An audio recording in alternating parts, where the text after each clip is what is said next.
Okay, welcome everybody. This is the October 6th Select Board meeting. Call to order. Will you join me saying the pledge? Record, Corey. Pledge allegiance to the flag. Recording in progress. To the republic for which it stands, one nation, under God, indivisible, with liberty and justice for all.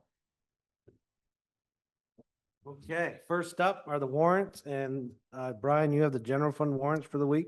All right, general fund warrant dated, looks like October 3rd. See, so it was printed off here. The total amount is $185,506.47.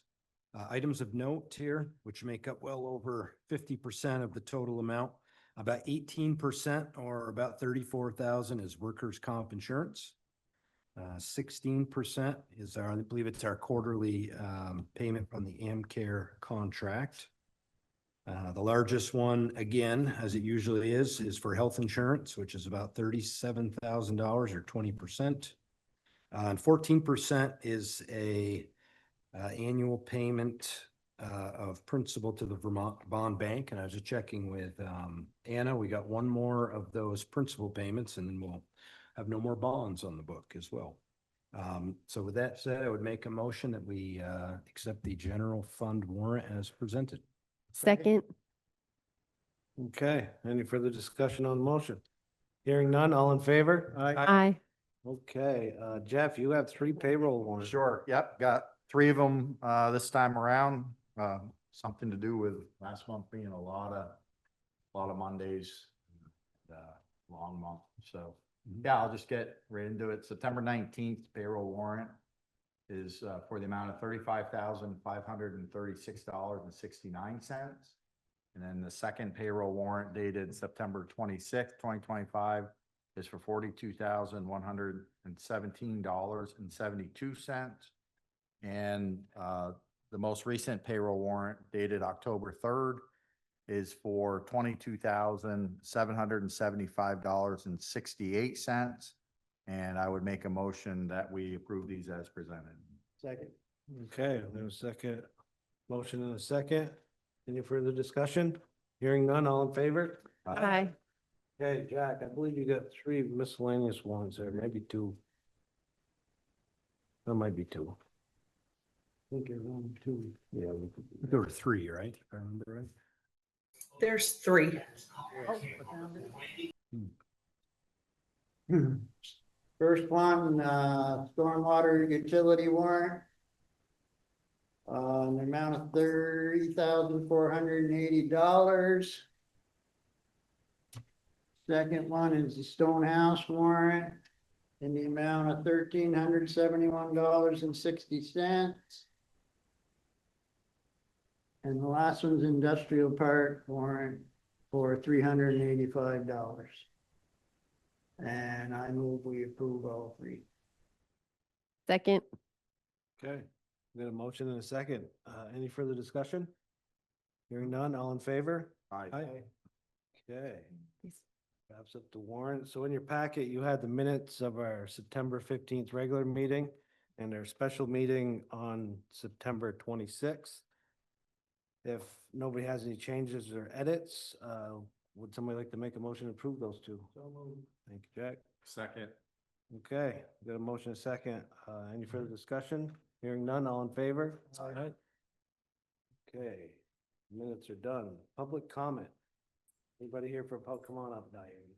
I have some as well. Okay, Kate, I'll get to you in a second. Thank you.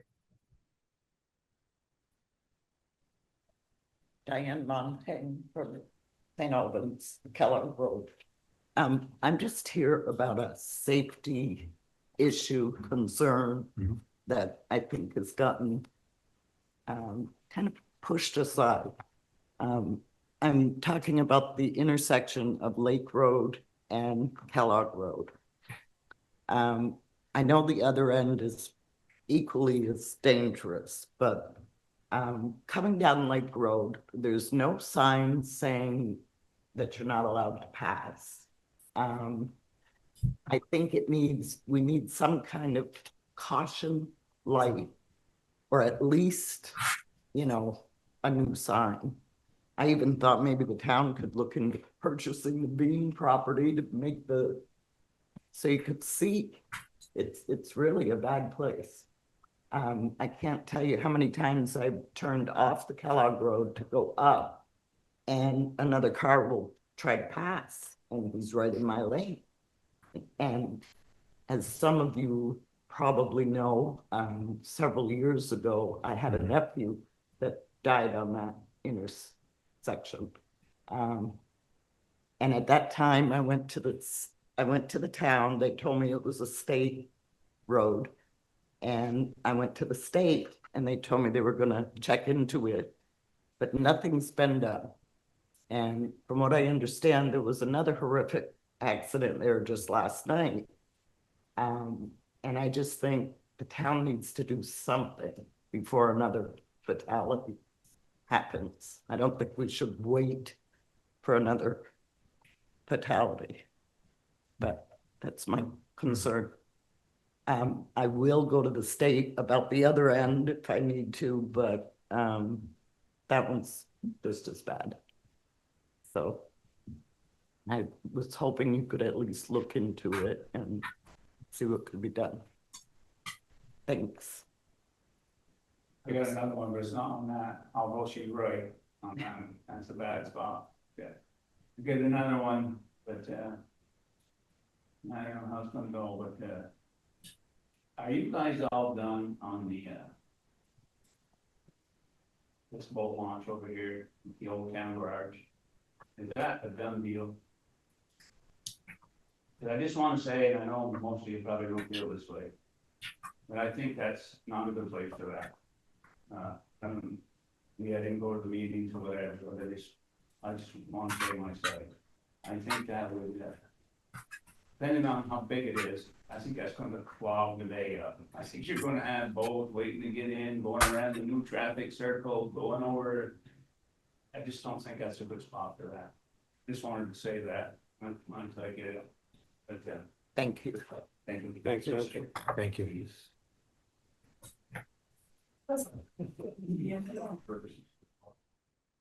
Okay, Kate, go ahead.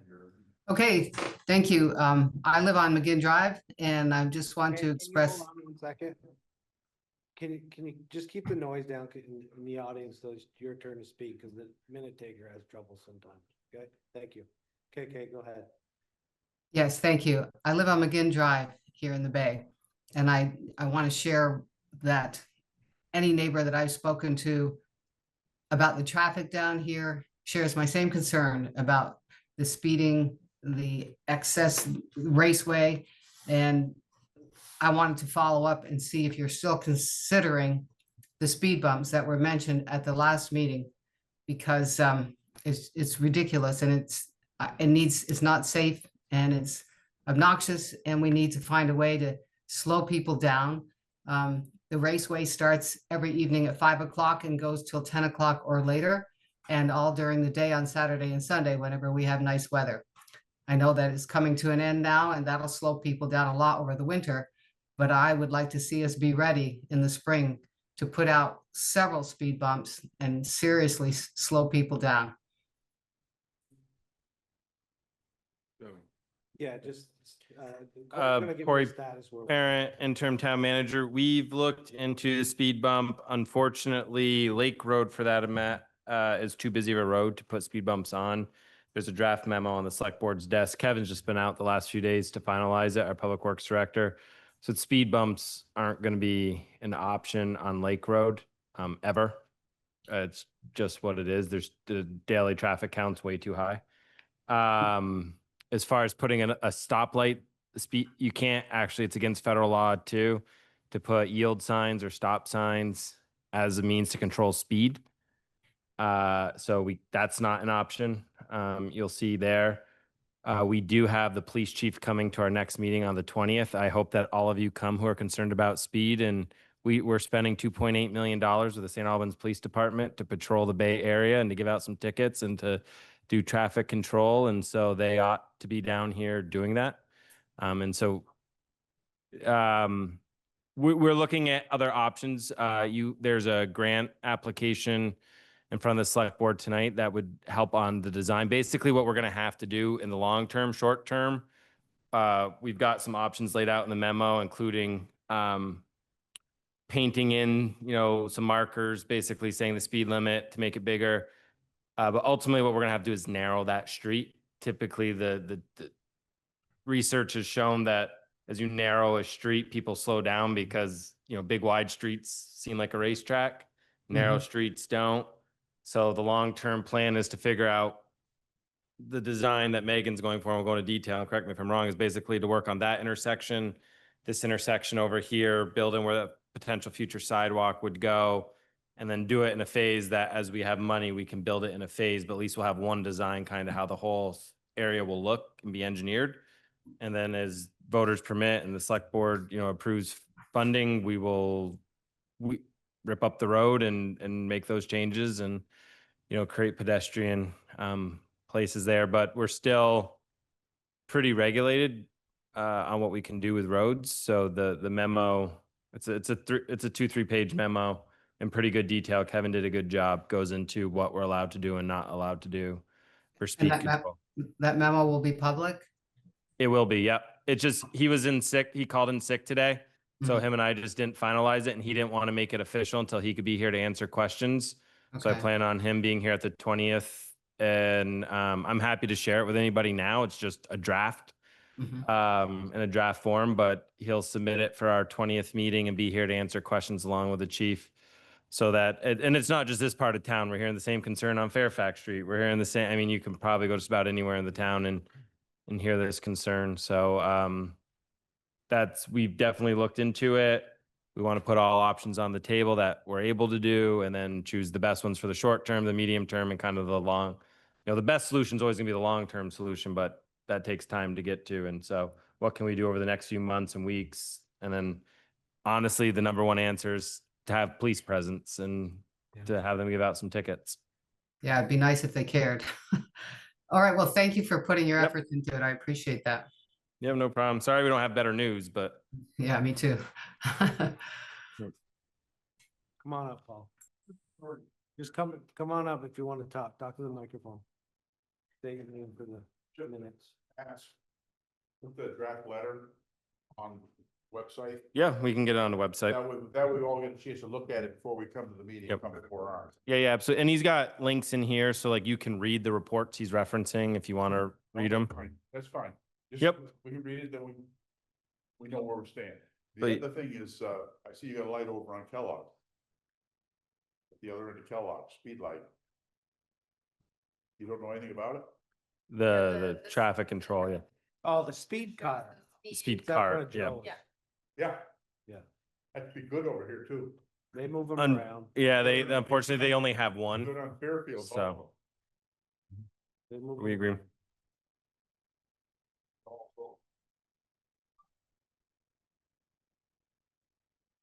Anybody else for a public comment? Come up, man. Come right on up. Say your name, please. Westford, the other day, it was on a main road, and they had a 30 mile per hour sign, and they had a great big yellow flashing light, and you know what? I saw it, and it works. And I think we need something like that. Maybe we can't have the speed bumps, we can have other things. Thanks, man. Corey, did we confirm Chief Lamoth is coming next meeting, right? Yeah, good. Yep. It's not. Say whether or not we will cost them. Might be ticket. Well, I think that's the thing for him to hear where, where some of these spots are to get some officers down. Yeah. I did want to ask you too, and I don't, you don't have to come back up to the thing maybe, but when you're saying people are coming and they're in the other lane, are they coming around that corner in the other lane? Hmm.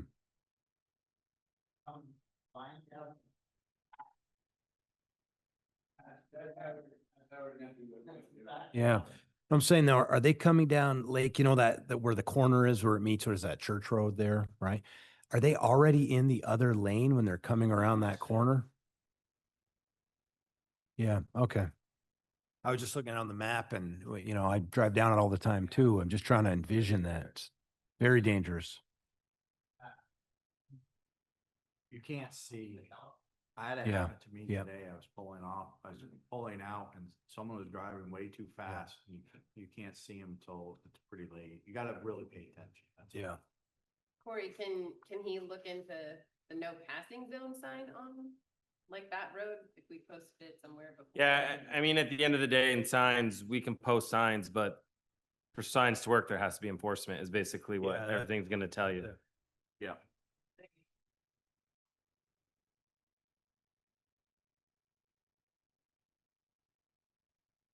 That was it.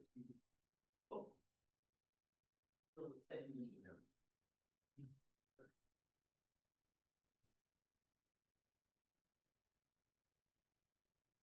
Rory, can I make a request that for the meeting on the 20th, that the police chief bring data around how many tickets they've actually given out in the Bay on Lake Road? I certainly can request. I will say that unfortunately our contract doesn't require him to turn over data, but Okay.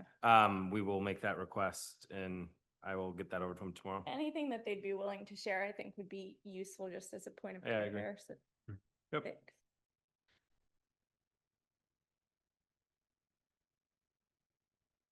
Zachary Kelly, I guess I live on Lake Road. I guess I'll follow up with that. Can you also request any data about when they regularly patrol that area?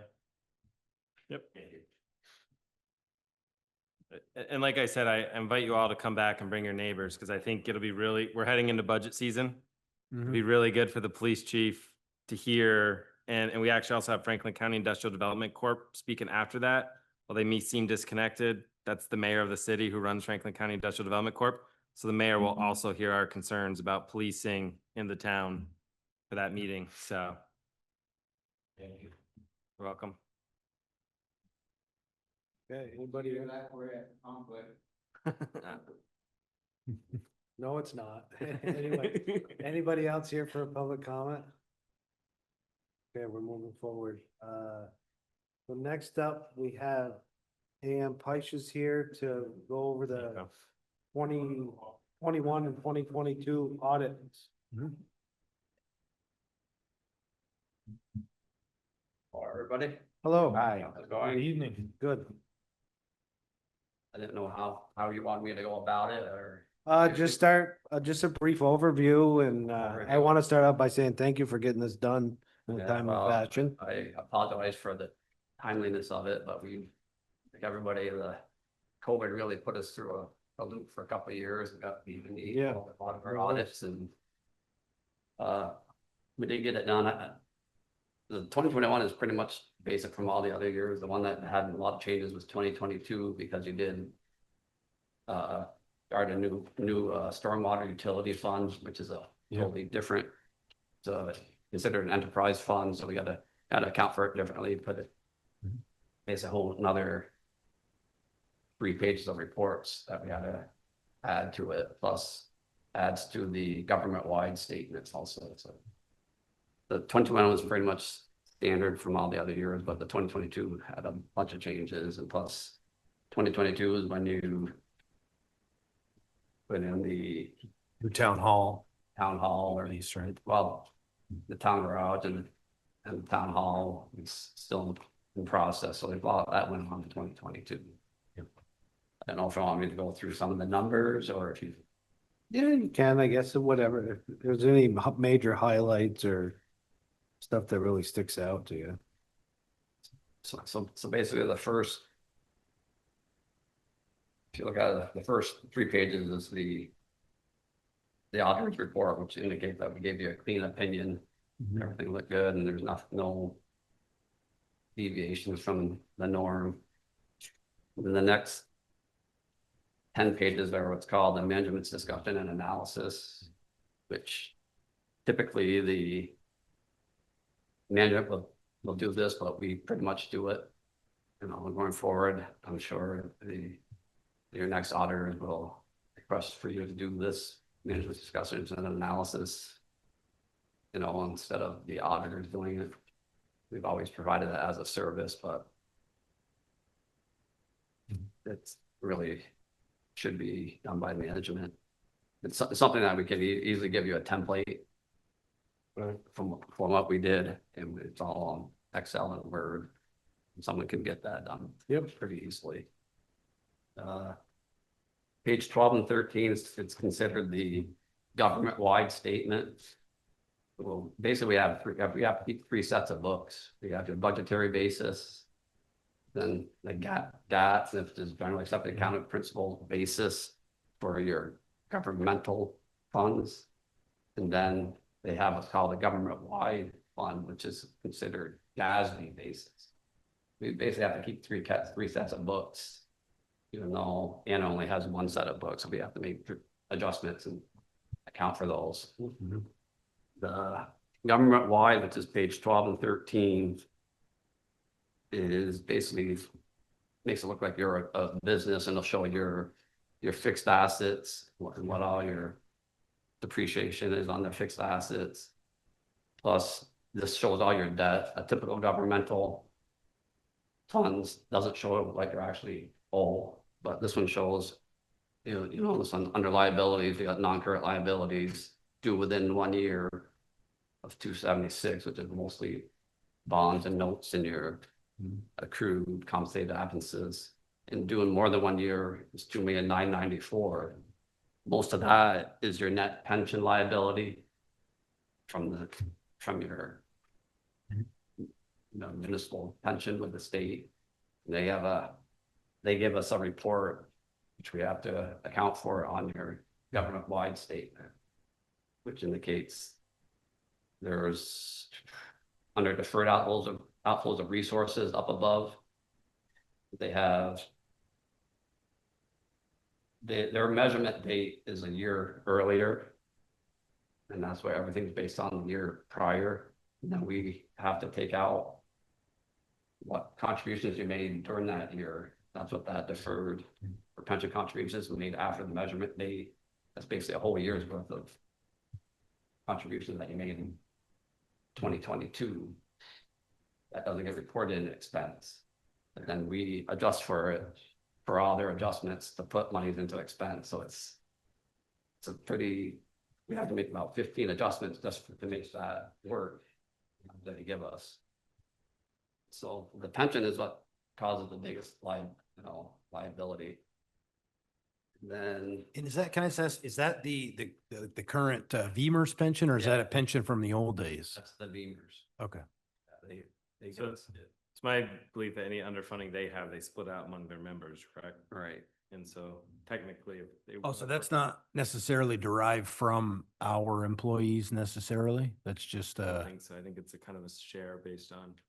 Well, The entire- that's from okay. your employees. Oh, it is That's your share. directly percentage of related. employees that you have in the system. okay, Yeah. gotcha. And then on page 2, it's broken down between what parts of your governments for your activities. You got general government, public safety, public works, health and social services, parks and rec, library, education, and debt service, basically. And then the stormwater utility is considered a business type account. So that's kind of for it. So it shows expenses first, and it shows what you got charges for services and operating grants and contributions and capital grants and contributions.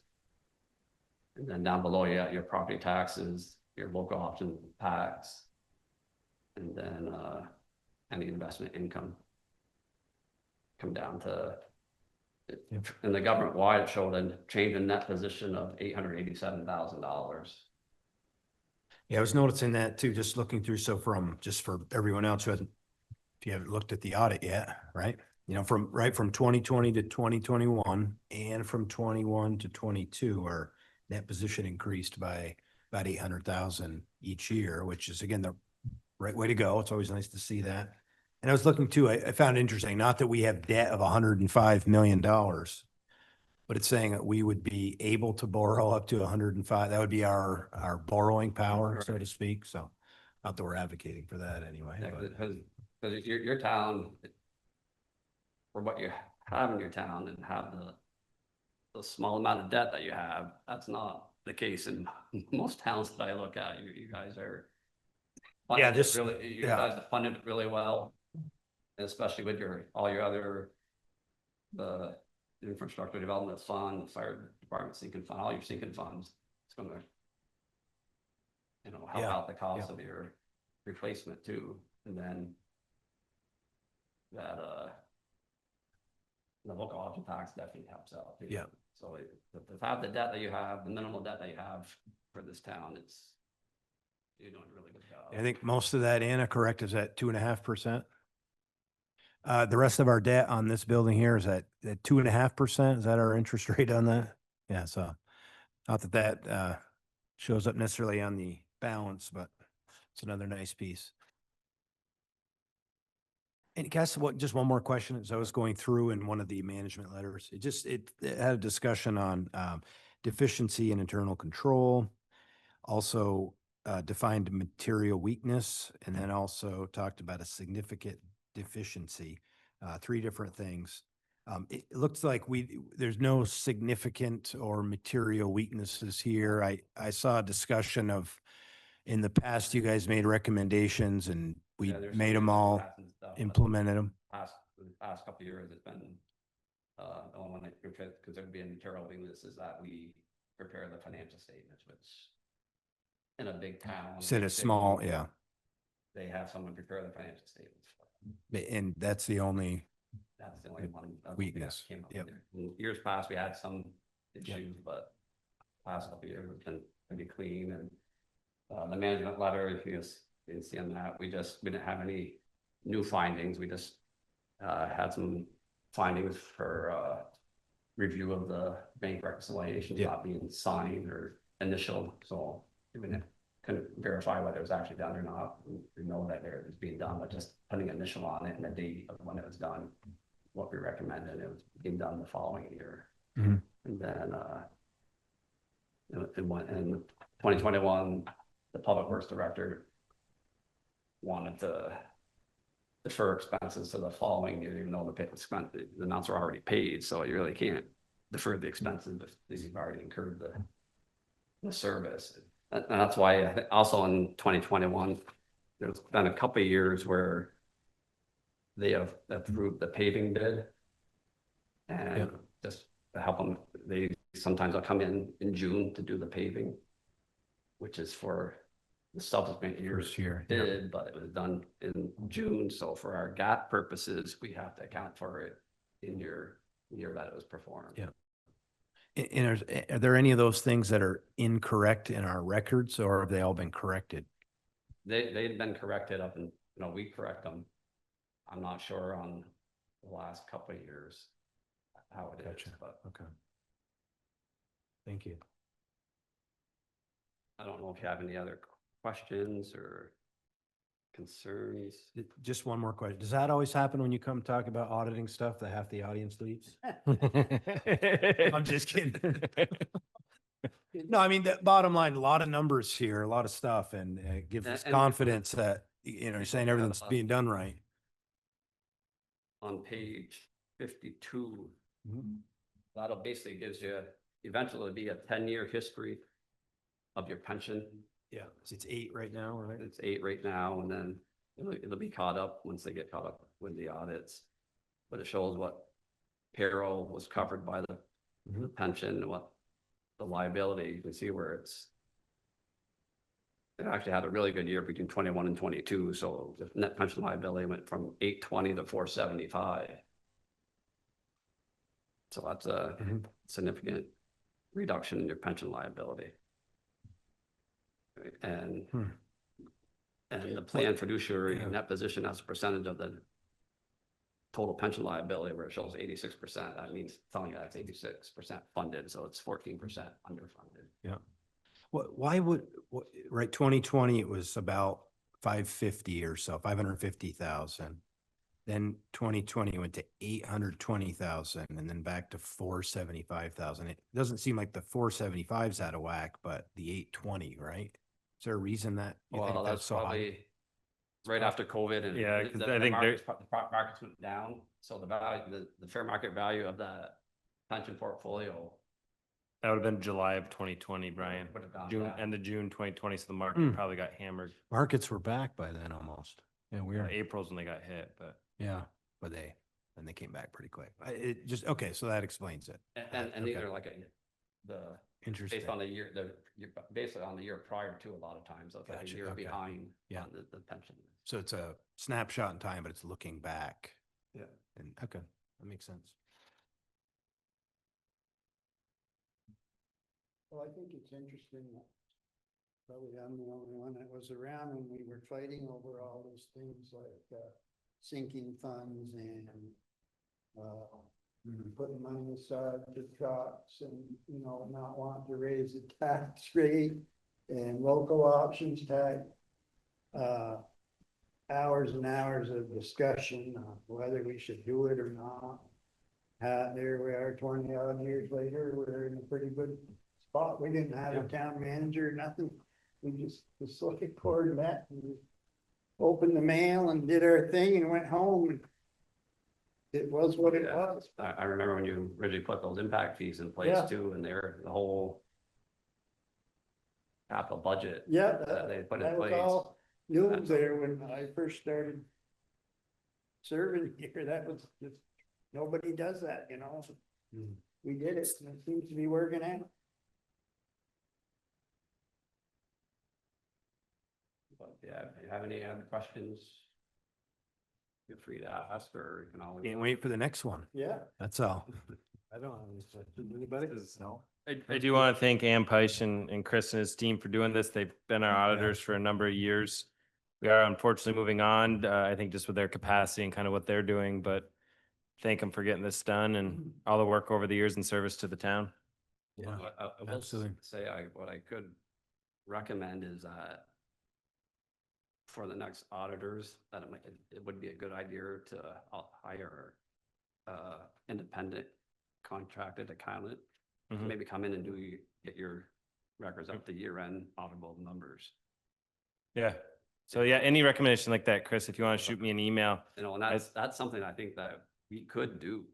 Okay. We just can't do I don't have the capacity to do the audit services, but I could do accounting assistance to get the records, make sure the accounts payables are accurate and the property tax and the deferred revenue, all that adjusted. Okay. Before they come in, and audit it. Makes sense. So that's, and because technically the more and more adjustments that we're making in the audited statements, the less and less we feel independent. Right. No, makes sense. Awesome. Thank you. All right. Appreciate it. Thank you very much. Thanks. Be in touch.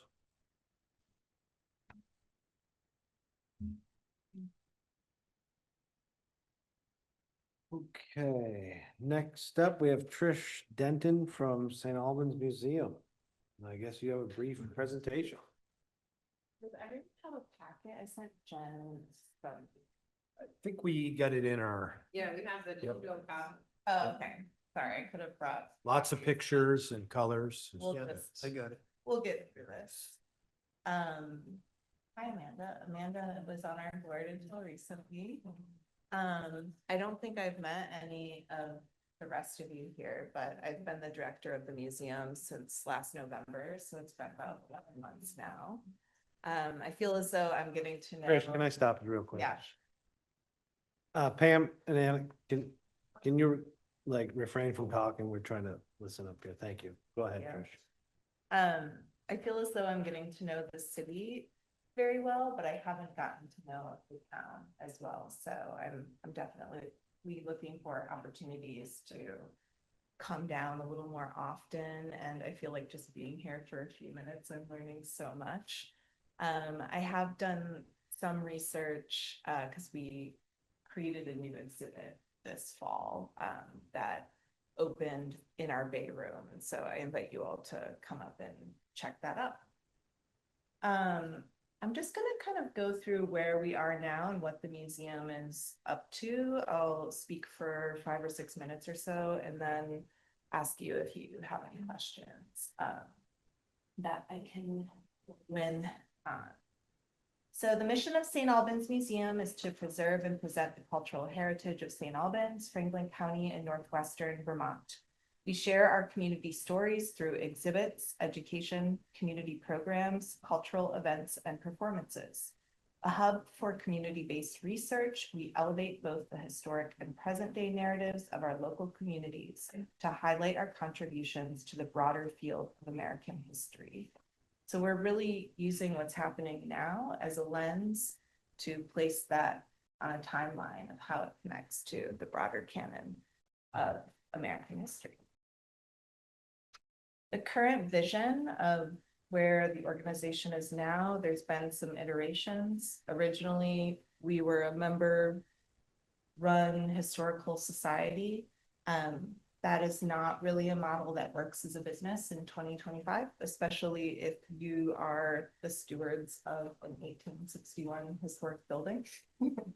Gonna need some staff, gonna need some pretty serious fundraising to keep the doors open and to do things well in this current climate. And so our current vision is to serve as a thriving cultural institution with strong membership, so important, as well as an accessible site for teaching and learning, be a destination experience with a high level of hospitality, wayfinding, and design, provide museum quality events, exhibits, and public programming, serve as a hub for community-based research. We have a research room that we put a significant amount of resources in to make accessible for people to come in and do their own community-based research, and especially enhance existing family-friendly offerings in our local communities. And we want to give something back to the community with families and youth that's very different than what's already happening with, you know, arts organizations or in the public library or in schools, because we want to be teaching people about our place and the people who have made this place what it is, and give children a chance to really connect to a sense that St. Albans is important and a place on the map that they should be proud of coming from. The audiences that we serve right now, this is a bit of a projection. I'm still getting clean on our data and kind of looking at who we've been hosting. But it's somewhere around students K through 12, about 18%, college students and young professionals, 3%. We recently have partnered with UVM, and so we're bringing in graduate students and interns to help with community-based research and support local history while they're growing their skills. Senior community members, 15%. We're mainly hosting adult learners and seniors and people who are tourists that are coming through the door and just heard there was a museum and they want to see what's going on. Families with small children, like I said, we're really trying to expand our offerings in that regard. Academics and researchers, and as I mentioned, tourists and investigation seekers. We're at a very exciting juncture right now because we have a huge turnover happening on the board, and our annual meeting is on Wednesday. So we have 3 new people that are coming in. It was a pleasure to work with Amanda. Kristen was also recently on the board. Amazing contributors to the museum having a higher level of organization. Appreciate them so much. Our current president is Joe Luno, Vice President Josh Ellerbrock. Jim Manahan recently joined us as the treasurer. Our secretary is Marilyn Grunwald, and then our trustees are Sarah Allard, Laz Skangus, Valdemar Garibay, Don McFeeters, Jim Murphy, Richard Stahl, and John Newton. We have 3 staff people. We're currently 1 full-time person, myself, and 2 part-time museum professionals who are newish recruits to enhance more of the outreach and education things that I mentioned. But Karina also helps a lot with operations and making sure that things are a well-oiled machine. This is some numbers from last year. They're pretty similar to what I'm seeing shake out this year. We are coming up to the tail end of our season, and so we open in May, we close in October, and then there's some shoulders on either side. So we'll have the numbers in about a month of how well we did this year. But last year we hosted 3,740 visitors from 35 states and 14 countries. We hosted 380 kids through 12 different events, and we launched a Kids Cove with a partnership through the Vermont Children's Trust, which has been a really successful exhibit for us. We hosted 14 special events across 4 programs and a partnership with the Smithsonian's Museum on Main Street. And we provide volunteer opportunities for 30+ community members who are in a variety of different roles, whether that's anything from maintenance to doing research to hosting the events to being educators at the museum walls.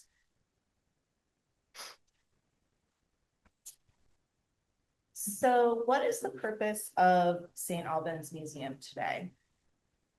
It is sort of split evenly between a few things. One is stewardship and conservation of our historic building. We're very much participating in the culture of historic preservation and, you know, influencing historic preservation being of importance in our downtown. We're strengthening the social fabric of our local communities by presenting hyper-local storytelling. And so, like I said, we really want to give people a sense of pride that St. Albans and this region is an important place on the map. And then cultivating a learning environment that centers the importance of multiple historical perspectives and the representation of many voices in our local history. It's been such a joy for me to dig in to St. Albans as someone who hasn't grown up here. I grew up in Michigan. I've lived in Vermont for 21 years. I've worked in Shelburne Museum, UVM, Dartmouth, a lot of statewide organizations, and have seen kind of what's happening across the board. This is a very special institution, and this is a very special town and city. It's been really great getting to know all of the voices of history here and seeing the railroad and just how robust the storytelling is. I could see myself being very entertained and very busy with research for many years here. So what is happening with our current programming? As I said, we're trying to beef up that we're catering to youth and especially people who have young children. So we have a few different programs through which we're casting that net to engage community members in this area and in the region. We have our Create program, as I mentioned, the UVM Communities of Practice site. So we're hosting university students to give them a course of learning. History in a Box is our program to kind of go out into community, go to farmers markets, go to senior centers, go to the hospital, and be able to bring something to teach people about the history of our town. Our Student Ambassador program, we have a lot of adult continued learning lectures and events, community workshops, and then a few things that are more on the festival side that we're playing with. And one that I'm particularly proud of was the Church Street celebration that we hosted in July. And we had we're estimating about 400 people came through, and it helps bolster the farmers market and brings people together as a celebration of kind of the visual identity of this place and to enhance historic preservation efforts through a celebration and social gathering. So to kind of bring us home here, I'm actually going to read one last thing, and then hopefully you have some questions for me.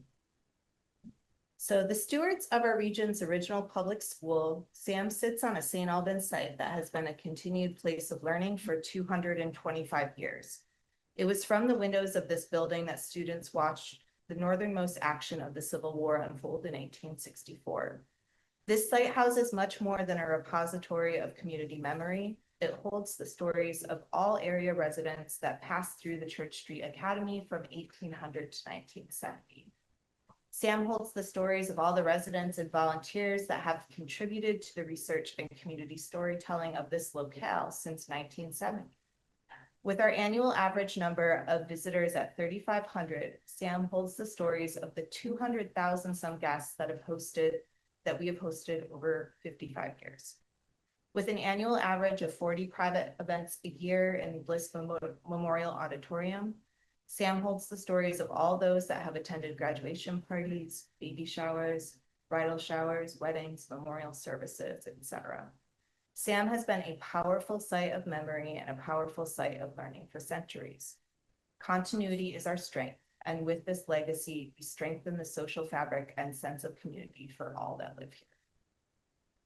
So I speak those words very sincerely. I think it is a very dear place, and it's rare that a population of this size has a museum that's dedicated specifically to their local culture and their local history.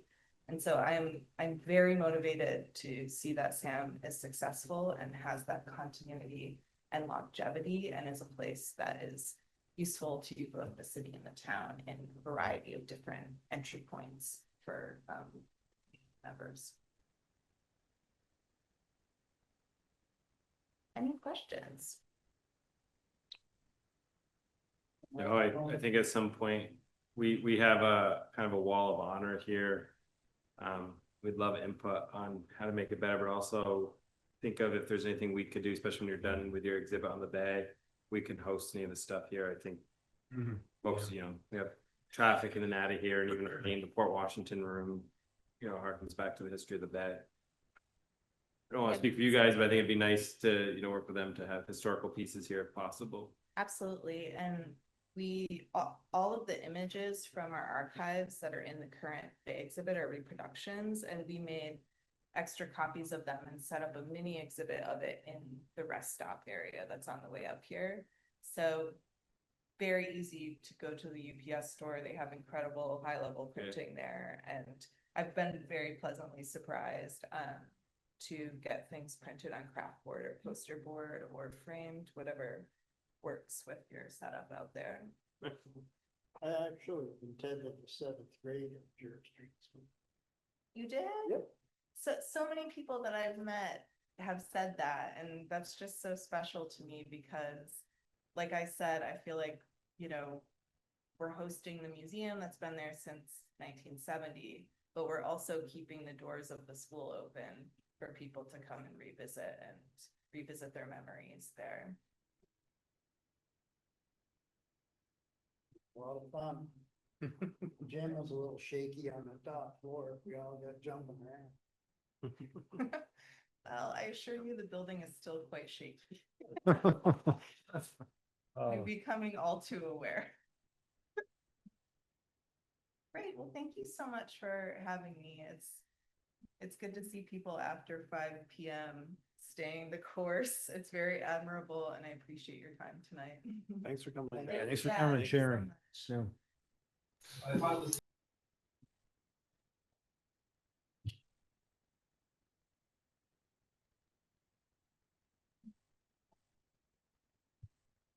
Okay.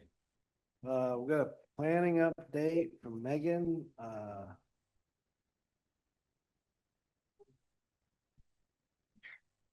That's in a case. It's all good. It's not my town one, it's my personal one, so we're good. 10 years ago, that would have been broken.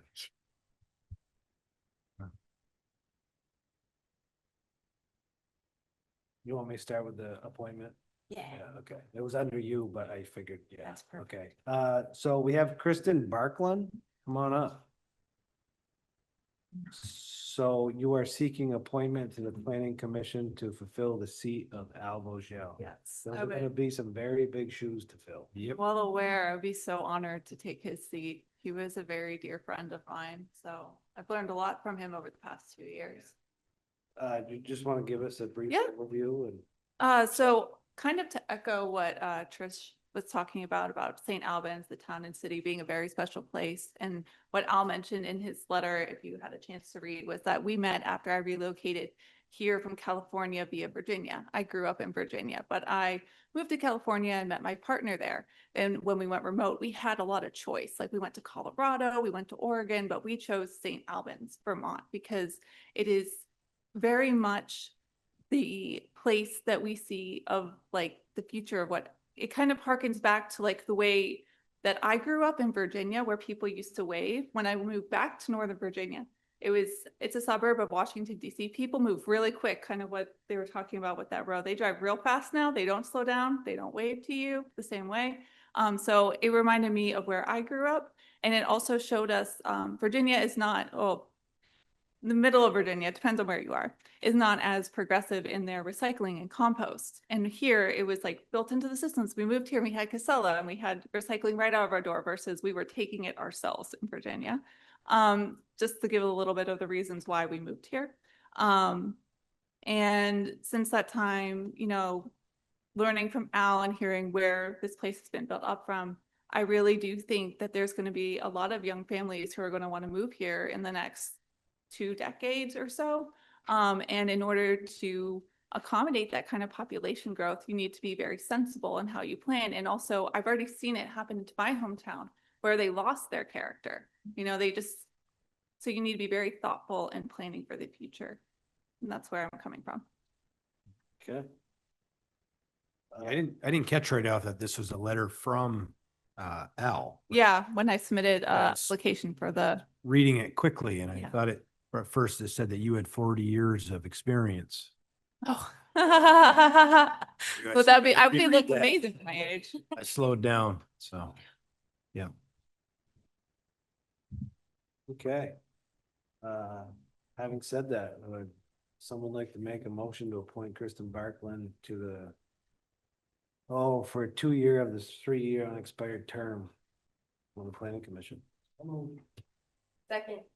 Okay, we have a motion, a second. All in favor? Aye. Thank you. Welcome.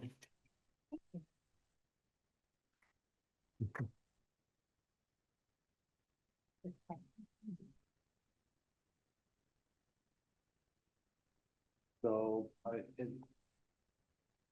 that grant request, Couple of things, I'll lead Megan off into this. I asked staff a couple weeks ago, beyond our normal plan, start to think out as we're building budgets, what we want to build in the next 3 to 5 years, because I really want, as you guys find the permanent replacement, but I've always thought we gotta be thinking as we build our budgets, what do we want to build? What do we want to design? What do we want to scope each year? And as I just laid out, that's usually a 3 to 4 year process to build any project, from you guys saying go to getting a scoping study done, to getting the engineering done, to actually building it. And so, while not set in stone, Megan will go over her pieces here, but it's really to lay out the next 3 to 5 years of what we think the directionality of those major capital projects, and to get your feedback now. So we're not chasing down grants or other projects that you don't want us to. Obviously, we know things change year to year, but, so that way we're directing staff and their time and resources in the appropriate direction. Yeah, and I'll catch off of that a little bit. There's 3, I think, main types of projects in this list here. The stormwater projects, the bay projects, because we're talking about the vision of the bay and what we want to do with the bay. This will No, refer it- to, no, it's a small one that says 3 to 5 year projects at the top. In the packet. got it on the computer. Yes. So 3 major categories: stormwater, the bay, I guess 4. Stormwater, the bay, parks, which is part of the bay, but also we have the town forest and Cohen Park, and then pedestrian projects. This does not include road projects we're going to continue doing, other projects. These are long-term projects that we want to catch the the idea of the board to make sure that we're still going in the right direction on some of these things. Of those 4 large categories, we have smaller projects within them to get us closer steps to getting those projects done. For instance, stormwater projects, we have the East and West Basin, Hill Farm Estates and Pleasant View neighborhood stormwater. And on this sheet, you'll see here the category it's in, what's completed so far, and then what the next steps are, so that we can keep going in the direction like Corey was saying, where, you know, we can keep a project moving forward. We're scoped. Okay, now we're engineering. Okay, now we're building. So we can keep moving those projects forward. They don't stall on a shelf somewhere after some report is done. So one question, Megan, when it says 30% design, does that mean the design is done, which is 30% of everything, or 30% of the design is done? No, engineers just have a funny way of doing things, but they usually do 30%, 90%, and then construction plan. So 30% they'll bring back to us, like, they might not have the fault. It's more than conceptual, but Basic idea. Of basic idea. 90 kind of really drills down, and then like final gets into the actual spec of exactly where product's going. So but 30% of the design phase is done. Yeah. That's that. Okay. Correct, yeah. Yep, thank you. And once we finalize this list with you guys, it's gonna be a public record, and we'll put a key on here that kind of explains those types of things, because it's not super easily, you know, known what a feasibility study is, or a scoping study, or 30% design, which I didn't specifically know about until this project. So besides that, we have large pedestrian projects, the Health Path and Route 7 North. Those are now where we have phases for those projects, which I think makes more sense than trying to build a $5 million sidewalk in one shot. It's let's go a little bit at a time, a little bit each year, a little bit every couple years as we get grants to go forward. Vision of the Bay we have, and this is something that has been catapulted forward because of the complaints of Lake Road, as well as Georgia Shore, because they're speeding down Georgia Shore too. We've heard complaints from Georgia residents about people coming from the town that direction, just flying. So it's this whole area. So also in your packet is a request to apply for the Better Connections Grant, which we would apply for a St. Albans Bay corridor study. And that would so we have our vision plan, that was for the whole bay, but this corridor study would be specific for roads and pedestrians. It would get our intersections designed, how they need to be with public input and proper evaluation of where driveways are located and speeds and the current traffic counts that come through. And that would be for the intersection here at Georgia Shore, Patton Crosby and Church. And then along Georgia Shore to the intersection of Lake Road and Georgia Shore, and then up Lake Road to essentially Boise Farm, where the village starts. And that would do the short-term, mid-term, and long-term plans for some of those projects. There will be even shorter-term plans that we can do, as you'll see in the memo, for painting on the road or flashing lights on the speed limit signs or such. But this plan would give us, okay, this is what we can do now, and phase out that project again. It's a huge project. There's a lot of pieces of the bay, a lot of little pieces, but I think where we're moving to with these plans is making sure that they're doable in pieces so that towns aren't expected to drop $5 million per study that comes out for projects afterwards. Can I ask you a question, Megan? With what we're talking about here, I assume the corridor study is just about the roads, right? Correct. Yeah, it would just be Oh, car and pedestrian. yeah, roads and sidewalks. Yeah. It came to our attention to design sidewalks, but I asked Megan and Kevin, make sure the intersections are designed, because I don't think it's prudent to build the sidewalk and then rip them up 3 to 5 years later when we do the intersections. I said, I'd rather engineer what we want it to look like. And then if we build the sidewalks, at least we know where they're supposed to go. So if we come and build the rest, we're not touching that investment. So it's good context there. What I was going to say along with that, right? Can we tackle the road design and everything without doing the rest of like the St. Albans Bay Village planning, or would things with the other part of the planning change how we would do the road? Or is the road like you know what I mean? Yeah. We can do that without having to change something later. So I think we're going to focus just on the roads, like on vehicle and pedestrian traffic. So slowing down the traffic.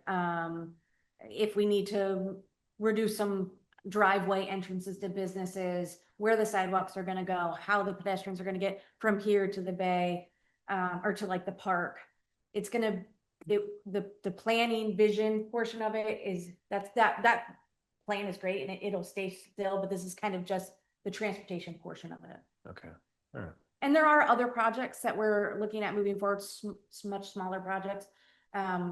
Gravel, wetland, stormwater retention in the park, things like that from that plan that are just not huge, large projects we're bringing. Got it. So we can do the transportation part without, okay, without having to do all the other plans. Yeah, all of it, yeah. Okay, Just the.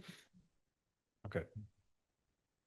Moving on down below, the Georgia Shore Road is some sidewalk projects. It's kind of mixed up a little bit. We talked about rearranging it, and we can do that how it makes most sense, but park projects, new playgrounds, a new stage, a new fire department, the boat launch, a future roads map, possibly planning out where future roads can go for new development in the town, stone wall at the park, steps at the beach, and then much smaller sidewalk projects like Pearl Street or Pearl Avenue, and then Pike Drive.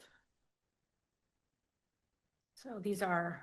That one had caught my attention. What's with Pike Drive with So- the sidewalk? I'm just, Past sidewalks. oh, They're okay. Just, okay. Need to be, yeah. gotcha. They just need, it wouldn't be a large project. It would be a nice, small project to get those sidewalks kind of up to speed for those residents. So I don't see, Are they crumbling? Yeah. stone house on here at all. Told us that it wasn't priority to water and sewer. We're down at the bay. Don't see that on here. Well, that's. gonna- Those are much longer than 3 to 5 years. These are that- just that- our 3 to 5. That's more of the special chip project. I think gonna be managed more out of the manager's office. This is Well, it goes back to not wanting to do all these sidewalks and tear it ripping them up. put water and sewer in. Yeah. But I think that's two separate. This is like planning, community development, that kind of stuff would be directly from the town manager. They can happen at the same time. Side. Yeah. But I mean, They like can- some of these, like we're talking to a developer on Pearl Street now about a chip project potentially. We could include the sidewalk costs into that chip project. But I think this to me is to make sure that, stormwater specifically, kind of pedestrians, this is like where the planning commission, all of them are gonna be those chip projects. You and whoever's sitting in the manager's role are gonna be working on those intimately because they need your support. And they're gonna need, us giving up, millions of dollars worth of tax revenue theoretically through the CHIP program. So I see those as very different, and I see those as more developer driven. The developers are gonna seek us out and we'll seek out some land, but I don't see it, up to you guys, you could tell us to, but I don't see us going out and planning our own CHIP project. If we did acquire land, it'd be to work with a developer to do that work. We certainly could go the model where the town takes on the debt, but I think what we've talked about is let developers do it and just guide it where we want. Yeah, I don't think we need to at this point. Well, and still, if you had the designs for sidewalks and road in the bay. Yeah. It's just a design at that point, but you Yeah. still need that design and the study done.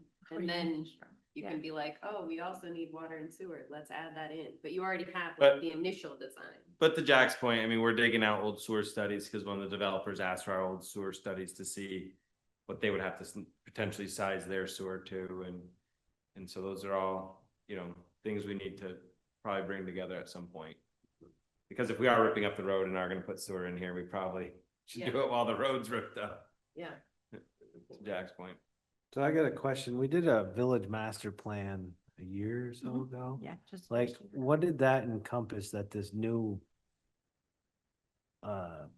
for all the road intersections down here? So Like, that what's gave the us difference? It gave us a vision of what it could look like.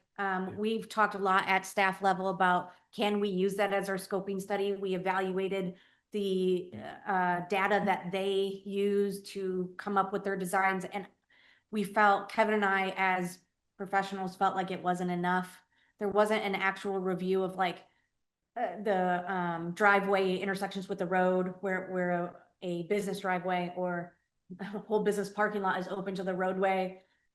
So it didn't encompass enough of a detailed look at specific current conditions to actually design a stop sign or four-way stop sign or a roundabout, whatever it's gonna end up being properly. They just found the size that it needed to be and plopped it on a map without really looking at driveways. It was just kind of a conceptual, Yeah. there you go, so if it sticks, it sticks. I want to make sure in the future that we don't waste a year or two on stuff like that, because to me, we should have just moved to this step we're going to now. Well, as a planner, it's really important to have a vision for the whole area. Yeah, I know I'll that. fight for that. Like, that's just, to me, that's a waste of money. Like, to partially do something, why not just? Well, we got a lot more out of that than just that. Yeah, I know, I'm just saying, what it looks to me, I'm just saying, what it looks to me is we're going, because the way the last manager, I understood what he told me was, oh yeah, this is gonna, we're gonna have the sidewalk all included in this, and then it's, oh, let's go back out for engineering and design. I'm just like, I guess there's some communication that we didn't receive, that I didn't understand was. Well, I said, I thought, well, But once it was presented to us, obviously I could see that it wasn't to what we thought it was. Right, it was a much lower cost Right. vision master plan than a Right. full engineered design of the sidewalk. Can the design, when it's done, can they reference that plan? They will reference that plan before they're, like, while they're doing it, they'll use that plan to, Because those measurements for are it. still good, they just need Yes. to like line them up with driveways and things. yeah. Now, who would you, like, would you put this out to bid for that, all that engineering and use this grant? Yes, we would apply for the grant, which is due at the end of the month. It's awarded in beginning of December. And if we got it, we would be able to put an RFP out. And we would award it to like engineering firms that Correct. actually like Yes, engineer things? yes. Well, I don't know what any other way to put it. I get it. It just seems like waste of time. Anyways. Planning's never a waste of time. So if, A waste of time. Sometimes I think it can be a waste of time. we can agree. Because, well, we're at the same point we were a year and a half ago with it, so I don't know what's changed. Cause you just told me that I'm not gonna do it. You told me it wasn't engineered, and guess we're not any one step further to solve no problem at those intersections.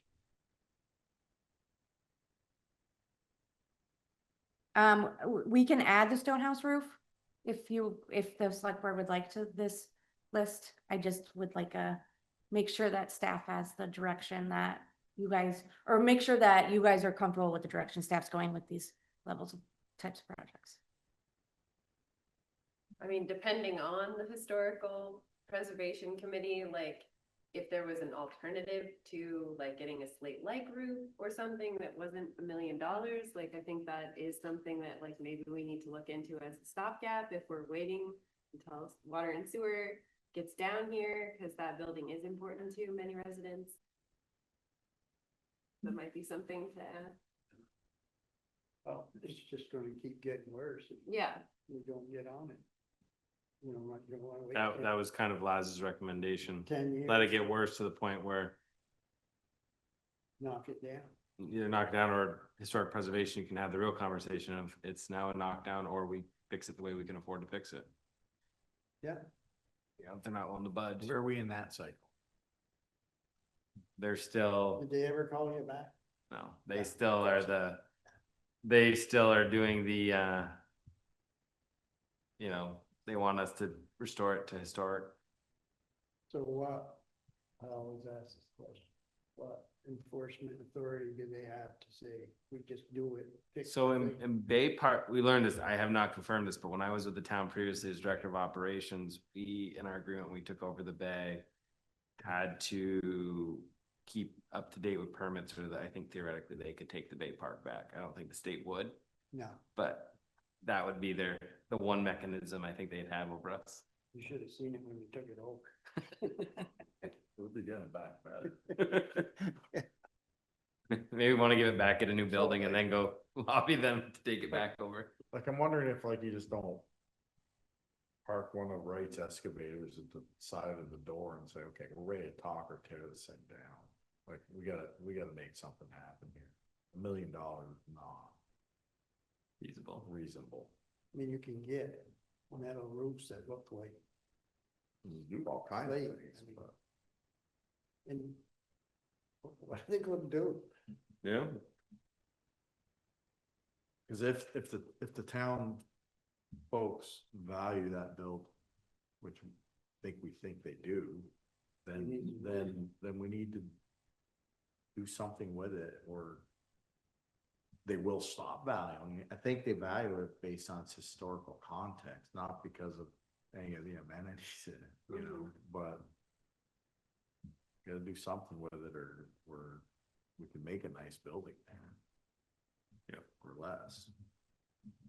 And like you said, that the architect said, like, maybe you could reuse some walls and then like put 2x6 or something on the inside of it and insulate the inside of it, and then you could run. You can't use Can't. the inside of that building for anything now. But I mean, if you were to like frame out walls inside of the stone, Oh, so that you'd still have the stone on the outside, but you'd have. no, the no, insulation. internally, we can't ever insulate it, Laz said. No, that's what his concern was. I mean, full disclosure, the architect recommended we tear it down. Yeah. And build something new. Yeah. Is where he was heading. We didn't feel comfortable with that, but you can never have it insulated until we have water and sewer. You can never have more than 5 or 7. There's 7, right? Yeah, it was 7 faucets or faucets, toilet, whatever they're, you know, outlets of Waterhead. water, yeah, and then you can never have more than 99 people in there without sprinklering it. We'd never be able to sprinkler it because of the said issues. Now, the options we talked about originally were, do you tear it down? Do you see if we can tear down a portion of it and keep, you know, basically the wings, and keep like the main house as like something as a historical piece, and then you build another building within the park. But then again, you're still in the septic issues because we got to put in a septic system and, you know, permit our well that's across the street. There's a variety of options we could do. I think, you know, to Jack's point, you know, maybe we could call and just say, hey, if you want us to preserve this, you're gonna have to approve a roof that's reasonable for us to put on, you know, just to keep it dry. Or fund it. I mean, You know, and otherwise, but Yeah. you know, maybe we tear off, because originally the bathhouse, those walls didn't have a roof, right? Right, it was open. The wings were open. The bathhouse, so maybe It's just there, blue sky up there. you know. But no, I mean, we're happy to go wherever you guys direct us, to Megan's point. If you want us to have that conversation, try to get a cheaper roof approved, and maybe not a full renovation. I think that's where where they come in is, you know, full renovation, they want a historic pieces. We're not the only ones having this discussion. Bennington needs $40 million to fix the Bennington Battle Memorial. Yeah. The point where the legislature's like, tear it down. Didn't look that bad when I was there. Yeah, it's basically, Crumbling. I heard you don't want to climb it, right? Oh, I yeah, think it's all the pointing's gone. And It's locked up, you can't go in it. yeah, so but I think that's like a $40 million project, and the legislature's like, tear it down. And the people in Bennington are like, no, but the legislature owns it, but you know, maybe they'll come up with some funding for historic buildings that we can look at in the future, but for now, I think we gotta find a, Gotta move on this. yeah, okay. Okay, Just we gonna have to totally buy- sidetracked your conversation. No, it's good. Are we adding it? I think we need to, I think we need to address it instead of not addressing it. Okay. I don't know how you're gonna get past historic preservation, so. We already went past. Well, that that- possibility. We can't get through with historic preservation, we should just tear it down. Well, there you go.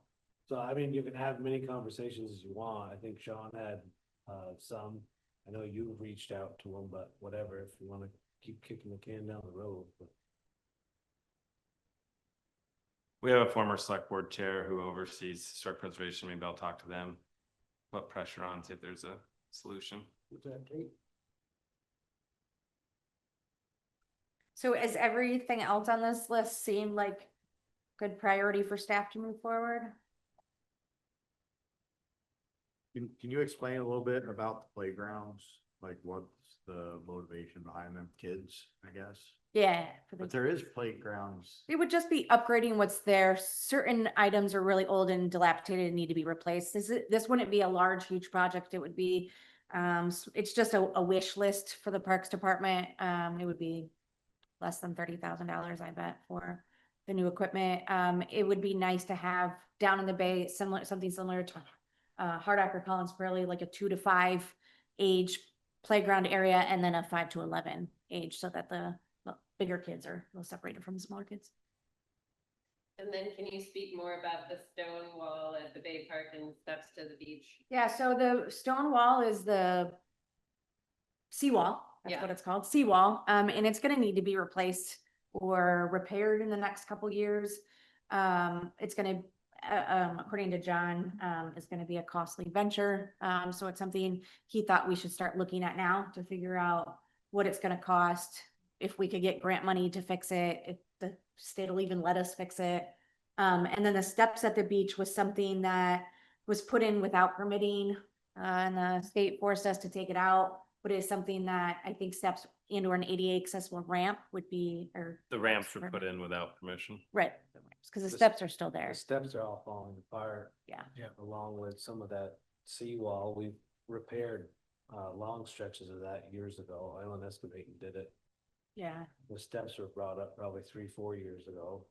yeah, these are wish lists. Those are kind of, to me, it's kind of priority, but not priority, but like, it's kind of more than a playground, in my eyes. It's existing infrastructure that's failing. To me, that's somewhat important, especially if we get another 103-foot lake level. That'll beat that shoreline out in a heartbeat. Well, I think, addressing it, like you said, and looking into it now versus like what's happening with the stone house roof. Right, when we get to that point. And that's something similar with the stage. We use the stage every single Thursday and most Saturdays. It's currently constructed out of boat docks. And we had a band member put their foot through a plywood board this summer, so that stage really needs to be addressed before next season. If not addressed immediately after the fiscal year starts in July with new funds. Total side question. Sometimes they put that ice rink, they used to put the ice rink in the park. We did it like don't 2 know. winters. Yeah, I don't think. Just we wasn't have them. cold enough. okay. Staffing. I was just wondering whatever happened to it. But we've been able to do it out on the lake. Water. Right? Yeah. No, but when I was here prior, Yeah, we had the old board. boards from Sasa and we tried to do it, but we just couldn't. It's hard to keep that up. to me. You gotta have the right weather. You gotta have cold I weather. think when you guys put it up, it made the temperature stay above 40. Yeah, so maybe we'll do it again. That's how we'll keep good weather. Cause global warming.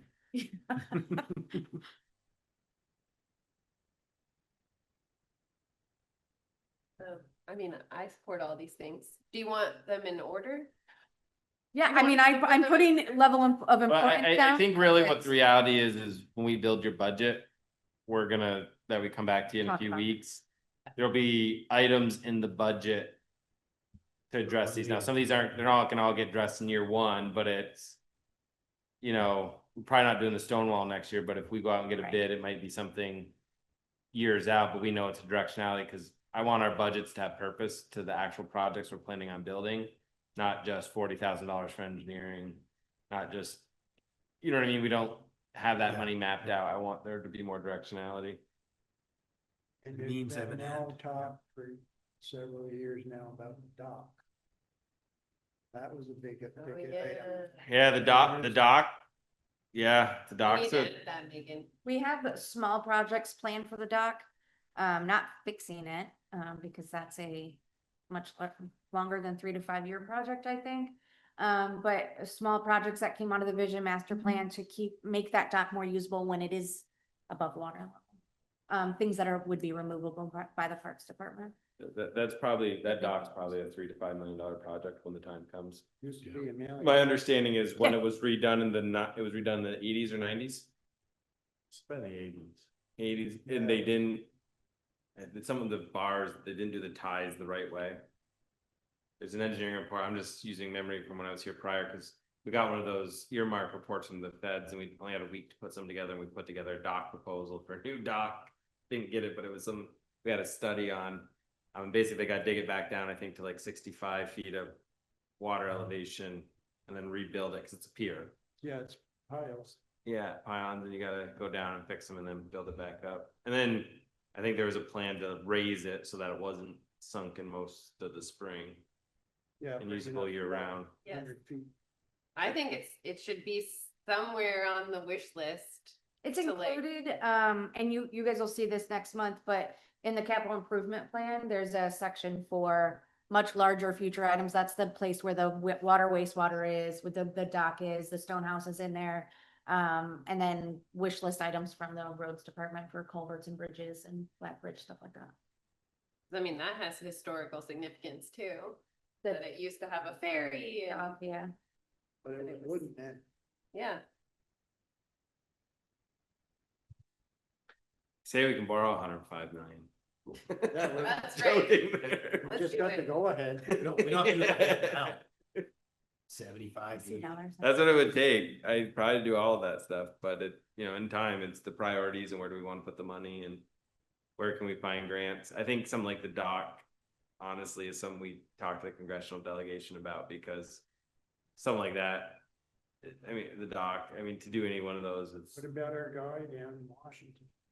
we let him go. Oh, you didn't deliver much, did you? I'm using that money to pay for our audit, Okay. our audits the next couple of years, so. Probably get more out of it.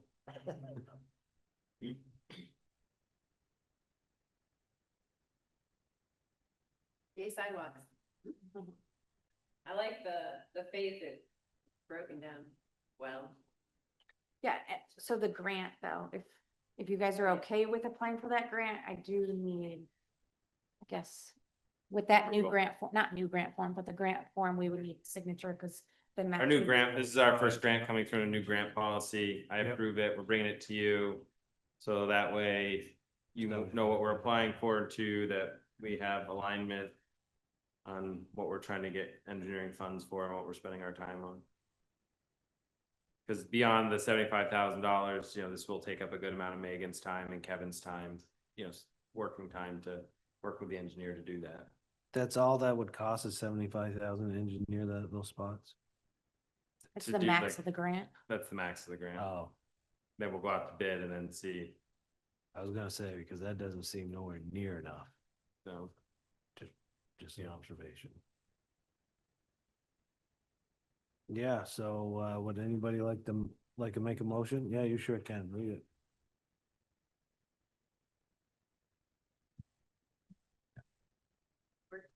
Yeah, those speakers are off. I figured out.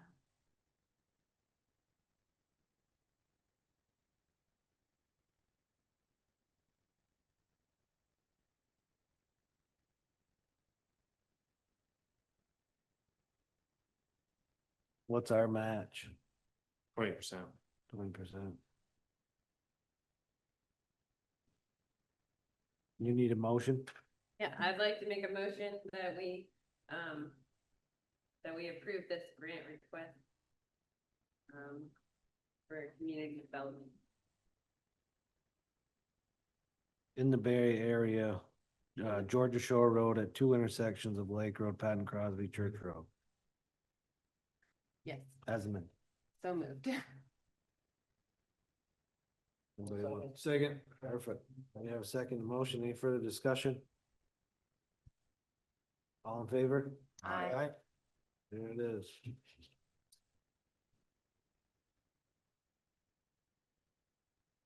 So moving on to sidewalks, the planning commission's requesting that I bring to you this priority sidewalk project list. They're working on updating the sidewalk and pedestrian master plan right now. Before they got through it to send it over to you, they would like to show you this list of what they've come up with for a list of 13, approximately 13 projects. It's much more than that because 1 and 2 have 6 phases each. But this is their list and they would like a please, yes, move forward in this direction, or you would like to see changes. So the number one there is the health path. The number two on the list is the Route 7 North Shared Use Path. And I do have to remind you, or this is something that I have to keep reminding myself, but in order to keep our planned growth area designation from NRPC, we have to keep moving on that project to accommodate the pedestrian portion of their current requirements by legislation. If those requirements change, I'll be sure to update you guys on that, I think they're likely to change. hopefully.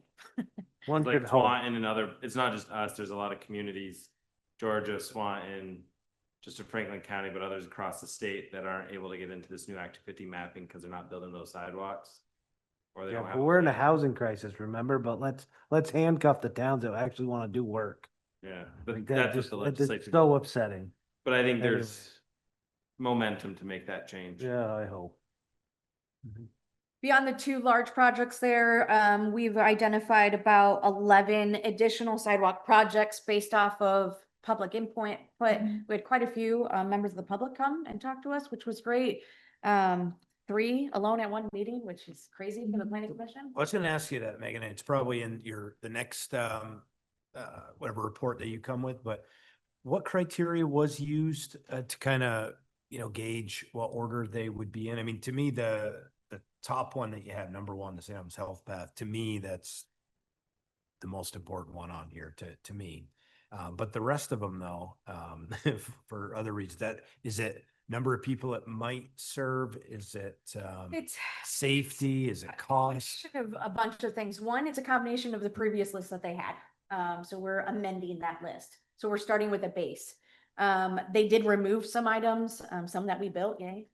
Some that we just don't feel like meet the criteria of being priority anymore. Yep. The second thing they looked at is connection with city sidewalks to make sure we have a network. Spoke and. Yeah, so we're not creating a sidewalk to nowhere, essentially like we have done in other parts of the town or had developers do in other parts of the town. The third thing they looked at was cost. How much does a project cost? Very rough estimate based off of V-Trans estimates of engineering and construction of sidewalks versus shared use paths. We did both. And then the last one you'll see is I have a number of houses that would potentially have a good opportunity to use that sidewalk. There are a lot of these that we can't estimate because the Route 7 North sidewalk will be used by anyone who walks in the city will probably walk out that sidewalk at some point to some service. So these are just houses that are within a pretty close vicinity of where the project would be. And Yeah, then I they use just- public input. Yeah, I just see like the first one is not one I see as something that is going to be there for people living on it. I see of all these projects, the first one is one people would drive to. You know what I mean? People would drive Health to the complex Yes. to walk 2 miles and then walk back, that's. Right, except that was there's a couple connections along the way with city sidewalks that Sure, would bring walking people Yep. from their houses. But yeah, that's a hard one, and that's why there's not many houses counted in that Yep. area, because it's not. So I just see that one as different, Yes, as yeah. compared to all the others, so. Yeah. Yeah, because and I was looking last night, I think some of the estimates are like 1B. 200,000 to 2 million. It's a, you know what I mean? It's a That pretty was big because range there. 2 million is a pedestrian bridge. Oh, that's right. We had the Yeah. different. So the different- nice thing is the latest drawings on the roundabout include a crosswalk. up Yeah, There. yeah, on the west I don't know. side, right? So the way I look at it is V-Trans likely builds whatever we're gonna have there as part of that roundabout project. We just need to be vocal in it, figure out how Yeah. they're gonna allow pedestrians to cross there. So that would mean, right? So that could become One zero. B would just be taken care of. Yeah, Is but that I think what that you're project is projected to be built in 2030. So and then they'll push it out even more. Sure. Is my only concern with the health path, trying to rely on, but we are working with them, we're meeting with them. Kevin is specifically on that roundabout project to make sure it does align with this or they can build this or part of it and our stormwater projects we have over there to make sure everything jives together. But 2030 seems forever away, but we're building the 2027 budget now. Yeah, it's. So it's 3 planning years away theoretically. I feel like 4 is more important than 3. Because there's more kids that would use Fairfax Street than the Route 105, although I still think that's also an important one, because like High Street ends and then there's like all these houses and there's no sidewalk and it is quite dangerous there. And there's a lot of growth happening on 105. But Fairfax Street has like a lot of kids that would like to walk to school that can't. Sure.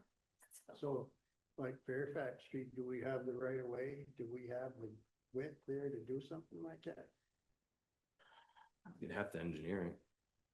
I mean, I remember that was a big one, probably 10, 12 years ago. I think the cost drivers there are the bridges or how we're gonna get around those culverts, that one that we just put in, but the other one up by Benoit. Right. Yeah, I asked Kevin if he like made the culvert wide enough for like a sidewalk. I don't remember the answer. I asked, but it wasn't included in the scope. Yeah.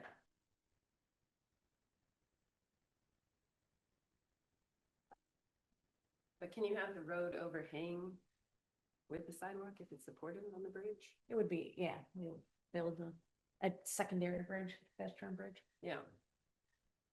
Just thinking, Megan, about number 5 with the sash. So would that, it's the north side of the road. And again, we can build it on there. I think that's okay. Would it go to all the way to Route 7 or would it only go to the town school, like in the back part? It would probably depend on how we funded it.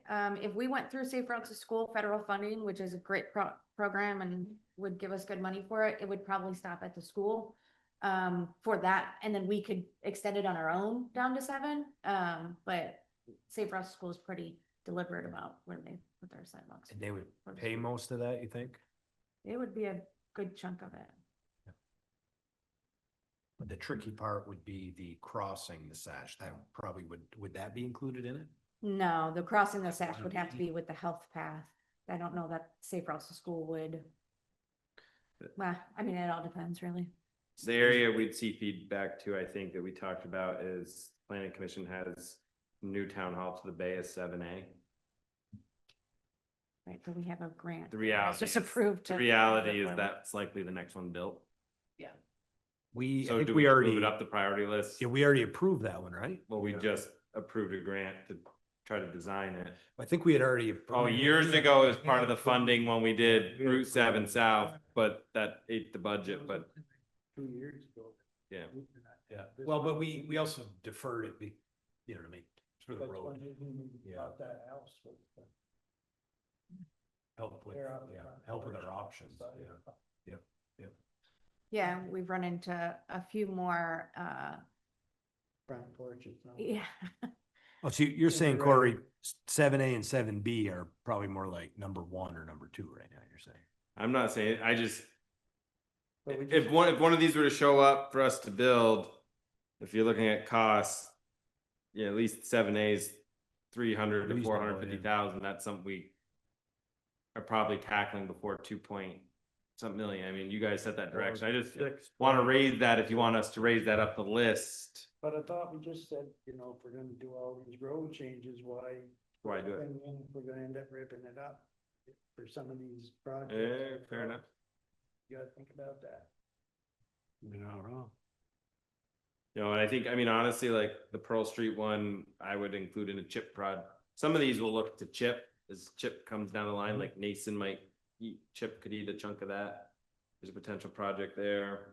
It's also good for the developers that are going to use CHIP if the project that they're working on has a priority sidewalk or priority road already in a town plan. I think the state will look at that as even more incentive. We're moving more towards goals that the town has. So it doesn't, this isn't specifically what we're going to spend. It's just, we want to move forward on these projects, or they're priority projects that we would like somebody, hopefully developers with chip money to build for us. Should they all be renumbered as 1A, 1B through 1Z, just so they're all top priority for these grants? It's number one. I think on the fact list. they're on the list is good. Okay. So they don't have, okay. If they're on the list, they're on the list. But I will remind you, I think this is gonna be our third or fourth reiteration of this master plan. These are all so good. And we've, This would we've be the only third ever, one that I've we've only, I think, ever built one. That's not true. Two now. Two. There's been Technically three. two projects. There's been three since you did it in Okay. 2021. I'm feeling. There you go, really three, good about three it. done. We'll do a handful and then move on. I think since I've been here, this would be the third master pedestrian plan I've seen. When I first got. here, we 2018, did it 2021, and this, and now. Okay, yeah. It changes with location of housing where people decide to build and. Yeah, like Like Route money 7 becomes South available. was, we rewrote the last one, Route 7 South was like the least priority, and I remember at the planning commission time, we're like, that's the most bang for your buck from getting kids to school. Hundreds of houses. Was yeah. like, all these new houses are getting built there, like, build that sidewalk, and those kids can at least catch the city sidewalk network and walk to school. Yeah, It just made sense. But yeah, High Street is like, There's always there's something sidewalk on in it the that city, people- but not in the town. One we just built. This is such a good one. By Scott's. And the industrial park, like driving through there, I'm like, why doesn't it have sidewalks? Like other want people that industrial walk parks on the have road. sidewalks. And if there's all those employees in there, Rather than walk out. yeah. Yeah.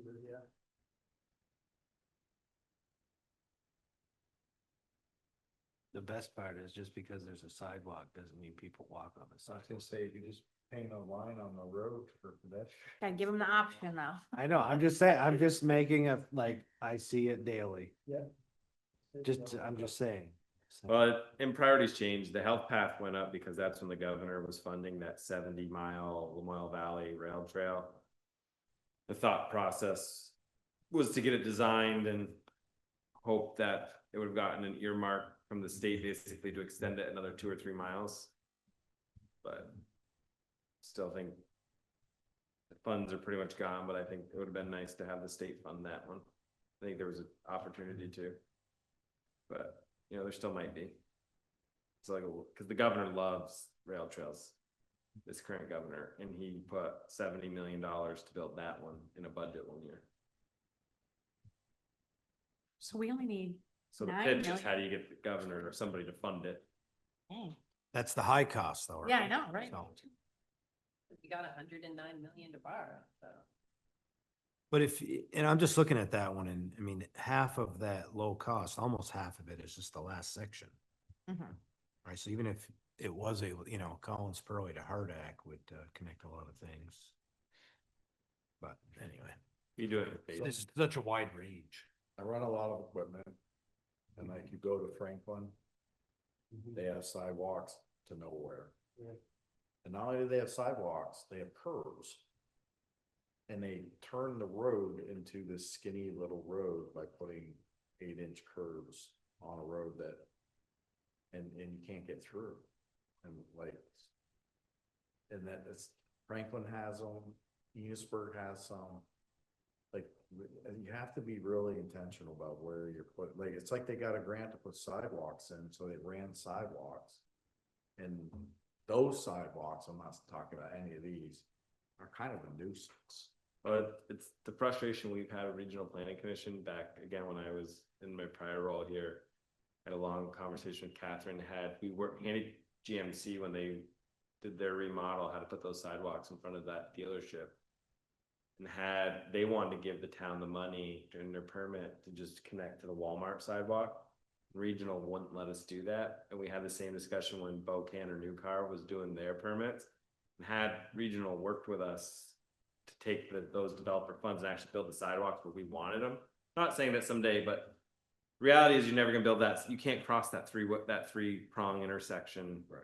At the interstate, it makes so much more sense just to go across the street where the credit union is out by Walmart and connect onto that one. You already got a sidewalk at Price Chopper. We could probably almost connected Walmart to Price Chopper, and that doesn't seem huge. Then you get the New Car in. You got the piece, Pat Malone's property up Franklin Park West. They're working on trying to get a path in the opposite direction. We want the health path to go. I'd love to see them just build the first leg of our health path, but this is where we get into the coordination between and even if you talk to Regional, they don't listen to us on it because you're like, we could have actually probably built a good chunk of these projects, but now we've got them littered 400 feet here. I mean, they're just pickup trucks parked in front of that one in front of GMC, and I don't blame them, but they had to build it. Yeah. And they were willing to give the money to the town to build it on the other side, because they go, at least then Right. people would use it. Yep. And that's kind of where we get into these fights, and regionals really strict on sidewalks. I mean, every Act 250 application that goes up, that's their number one piece. They only show up with a letter on the last day, you know, Yeah. or not at all. Anyway. But you know what I mean? Like if we would work, if there was a way to do it, we could never figure that out. And regional's point is eventually we'll start connecting them, but if they're too dispersed, you know, you're not gonna. When? Well, then who pays to redo them? Like who? That's what I mean, like you've got Who owned sidewalk. the one in front of Walmart? Did we own that? Are we responsible for maintaining it? No, Jeff Davis had to put it in for Walmart. But like that's I'm just saying. 15 years Right, old yeah. and it doesn't really get used a ton because there's nothing connecting to it. So it's gonna have to get rebuilt by the time there's a connection Yeah. to it. Well, the plan was that action there. I mean, back then I remember discussion. But the point is like, these are large public investments that, you know, we talk about how good our financial position is, but the LOT makes, after we pay the debt on this, about $1 million a year. You know, that, we could spend that money for 30 years just building sidewalks, and then we don't talk the dock, we don't talk the bay frontage, we're not talking the stone house, we're not talking all the other things we have to build, and that, you know, it's where we cobble together what we cobble together.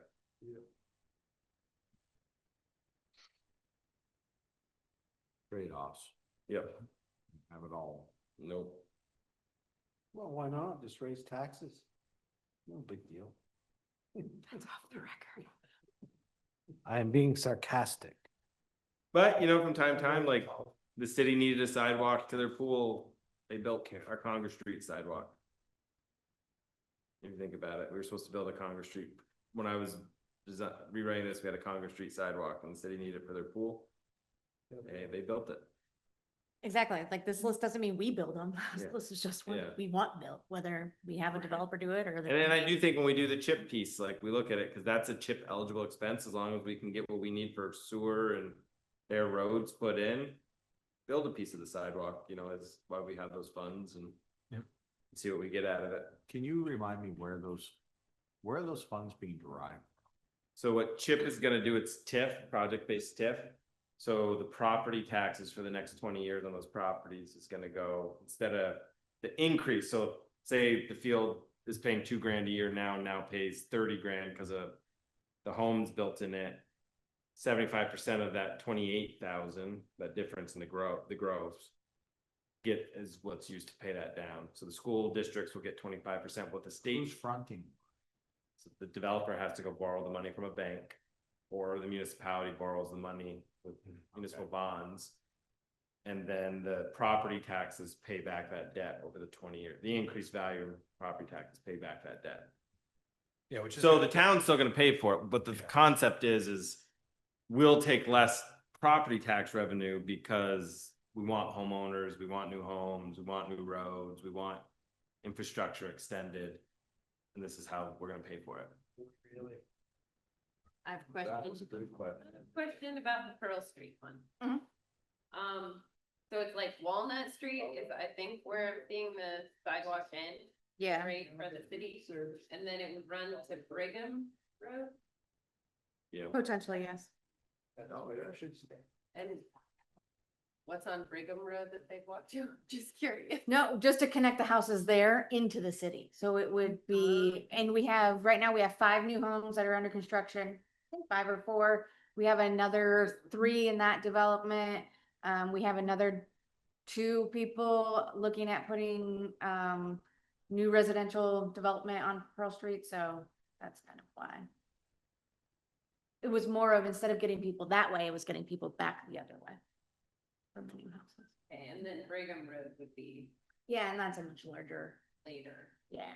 Why north? So I was just thinking if there's no sidewalks on Brigham. Right, You know, I mean, we I would, was just looking at the list. we would probably only build it to like the last development until another one popped up, and then we would go to the next one, make sure we're not, again, building sidewalks nowhere. Yeah, makes sense. Mhm. I guess.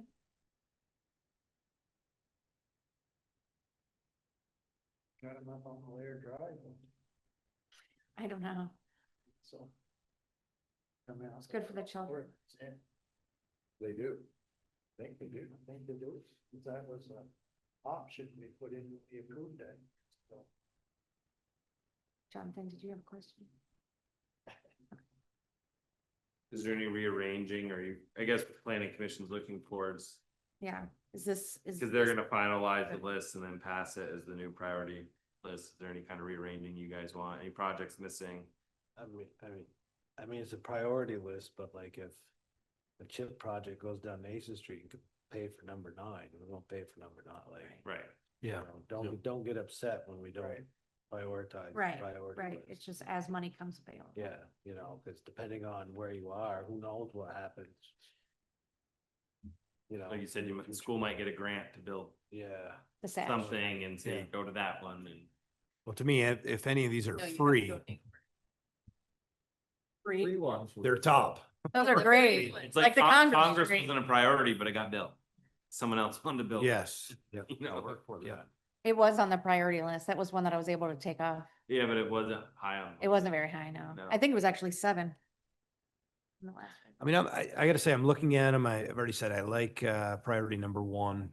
I'm going back and forth in my head on number 2 versus everything else. Like just partially because of the cost.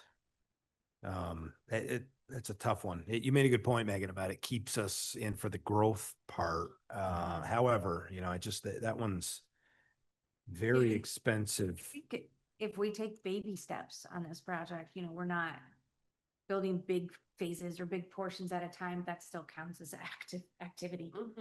Exactly. We're making moves.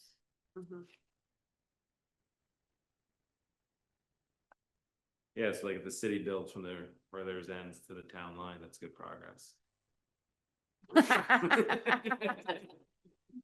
Project is 2% complete, right? That's, I mean, because that one runs, right, that one theoretically runs all the way to the Swanton line, right out past Warner's, is that right? Yeah, essentially. I mean, the scoping study took it out that far when Drew that came at the last meeting and I were talking kind of at the end of this, he said, it doesn't really make sense for you guys to build past Jewett Ave. That's what engineering will probably tell us as well, especially because there's a bridge right after that. You have to go over a creek, so that's And it literally connects to nothing. nothing Going to filled. be a hoot action. Pick up your pump. At the golf course and Swan. Yeah, there's- Can't- We could go to Yeah, the Swanton we could build that portion and the city could be there. It's gonna We truck- start seeing people walk in with their golf clubs. We're gonna allow city residents to get the price jobber. And take over from there. Okay. All those people can walk to your golf course. Okay, Yeah. I think that's it, Megan, right? Yep, Yeah. that's it for me. If everyone's good with this. I'm good with it. Well, I already told you what to do. Yes, I have that changed. And you guys, this is not a thing that the planning commission finishes and then it's set in stone. It comes before you guys for acceptance. So if there's changes after that point, we can always, it's not anything that requires a public hearing from the planning commission. I'm not certain about the select board either because it's just a master plan. I think you guys have to accept it so we can make edits as we go. Mhm. Thank you. Thank Appreciate you. you. Thanks, Megan. Thank you. In my report, we have a vendor requesting $100 park rental refund due to bad weather. The event was canceled, so I just, motion from you all to refund Christy St. Francis $100 for park rental fee. Not a big deal, right? Look, that's the wrong date on there, right? 2021. I mean, it's obviously just now. Okay, I was first reading it, trying to figure out why it would be 4 years in hindsight, but No, it was like 8:30 was. then. yeah, it was dated wrong.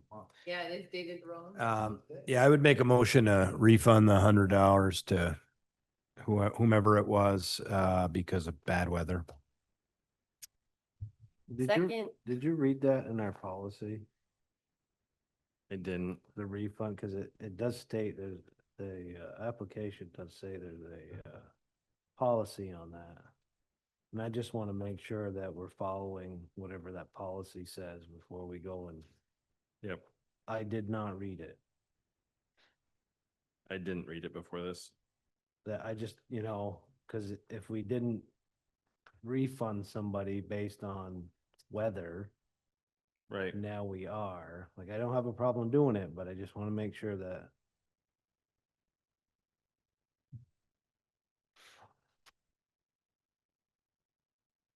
I need to really. Do we know, what was the weather that day? I don't know. Assuming it was raining. I don't ever remember seeing that, but. It was 8:30. I can tell you what the weather was on 8:30. August 30. It's Labor Day weekend, wasn't it?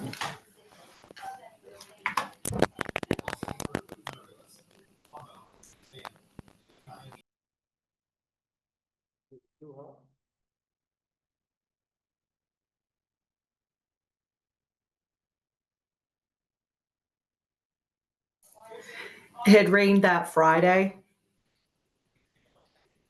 And then it cleared up the rest of the weekend, but it might not have cleared up here until later. Well, we have a motion and a second on the floor, but. And I think having said that, we need to look for that policy. I mean, we can approve this refund, but we need to make sure that if we're stating that on the form that we actually have a policy, and we're just not doing this. Yeah, I don't have a policy online. I'm happy looking at the policy first. I can take my motion back if needed, but can look and see. Just make sure. I mean, it's not like we're talking a ton of money, that's all. That form does say there's a policy, that's all. We don't have it online. I'll check and make sure we have a policy. It's not we can, No, but I mean, if either we gotta gonna change the check it form out. going forward, or we gotta. Well, have I a think it policy. might be, you never know who's gonna, Yeah. who came for a reimbursement last. I just want to make sure everybody's treated fairly.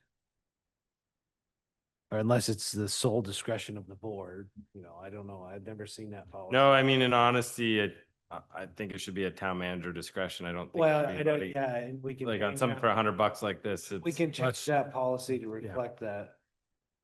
Because, yeah. So are we giving her back or not?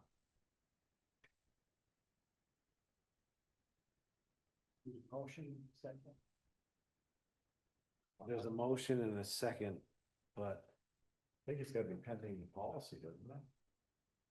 well, the form says the refunds are returned based on the policy. If we don't know what the policy is, we shouldn't be really giving a refund until Corey can look and we can put it on the next meeting. Yeah, that's. Yeah, I'll do that. Is everybody But then good if with there that? is a policy, it should be on the park reservation request form too. Yep. It should say like non-refundable or. Yeah. Yep, we'll do that. What the criteria is, and then when you find that policy, you're gonna revise that policy to have you be the town manager will be the judge of that. Yep, that works for me. Whatever. According to Weather Underground, there was not very much rain. It was about 60 degrees. There were wind gusts up to 30 miles an hour and sustained at 15 to 13. And it was according to Weather Weather Underground. Park, so it could have been. Yeah. Up there. Yeah. Let's just look at it. Did everybody agree with that? Yeah. Yeah. Yeah. Do I, what do we just Pull table it I'm or gonna to bring pull you it, pull a- back? Well, I'm gonna bring you a copy of the policy. We'll get it online if we have one. I'm saying we got a motion out. Do I need to take that back? No, because you didn't vote on it, so it's just out there in the ether. Leaving me hanging. You can table it. Table it. Okay. Table. On that table. Next piece on the item is the project list. Just update. The highlights are what we worked on in the last month. Big notables, we hired an audit firm. They're underway to start. We just finalized the last two of the 5 audits. So we're officially 3 audits behind at this point now that you have those. They're still working on the CIP at the Planning Commission. We've had some meetings. That 5-year plan is kind of a capital project plan out there. We closed on Town Hall on Friday. Town no longer owns Town Hall. the old town hall, not this one, but the old 579 Lake Road. You had a presentation on Route 7 North, the pedestrian master plan was here. We have gotten 2 bids, we're waiting for a 3rd bid to remove the asbestos from the house on Georgia Shore Road and moving that towards demolition. The old DPW facility did not get a RFQ that staff was comfortable with, so we're moving to, they said that they'd be more successful in RFQ if this next step was done. So Kevin just emailed me today, even though he was out sick, he got some stuff over on what that next step would be. And we're gonna look to move forward with that, basically to scope that area for the elevation for the launch and making sure that all fits. Base cell tower, this is where I do want feedback. I talked to T-Mobile last week. They think a tower would cost 600,000. I told them we weren't ever gonna pay 600,000 for a cell tower in the Bay. That's just way too much money.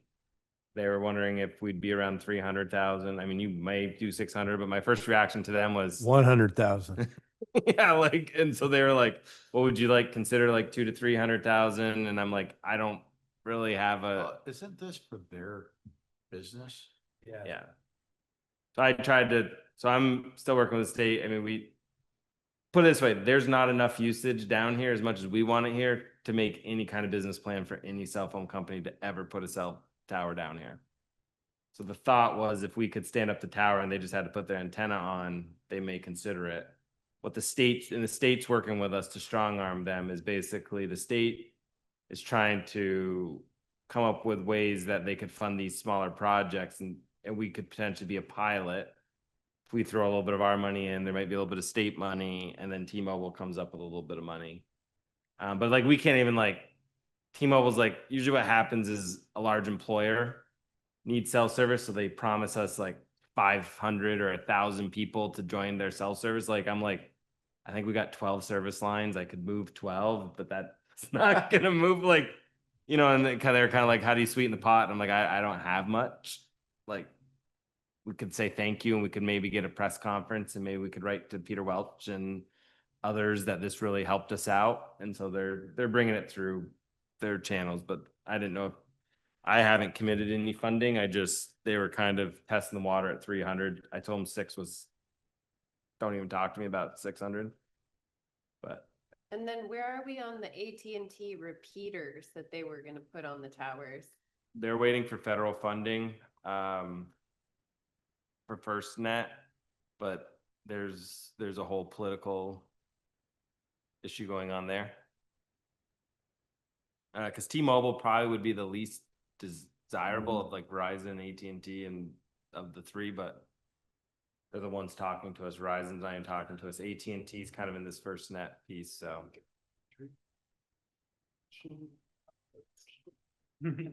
So there's that. Tanglewood stormwater project.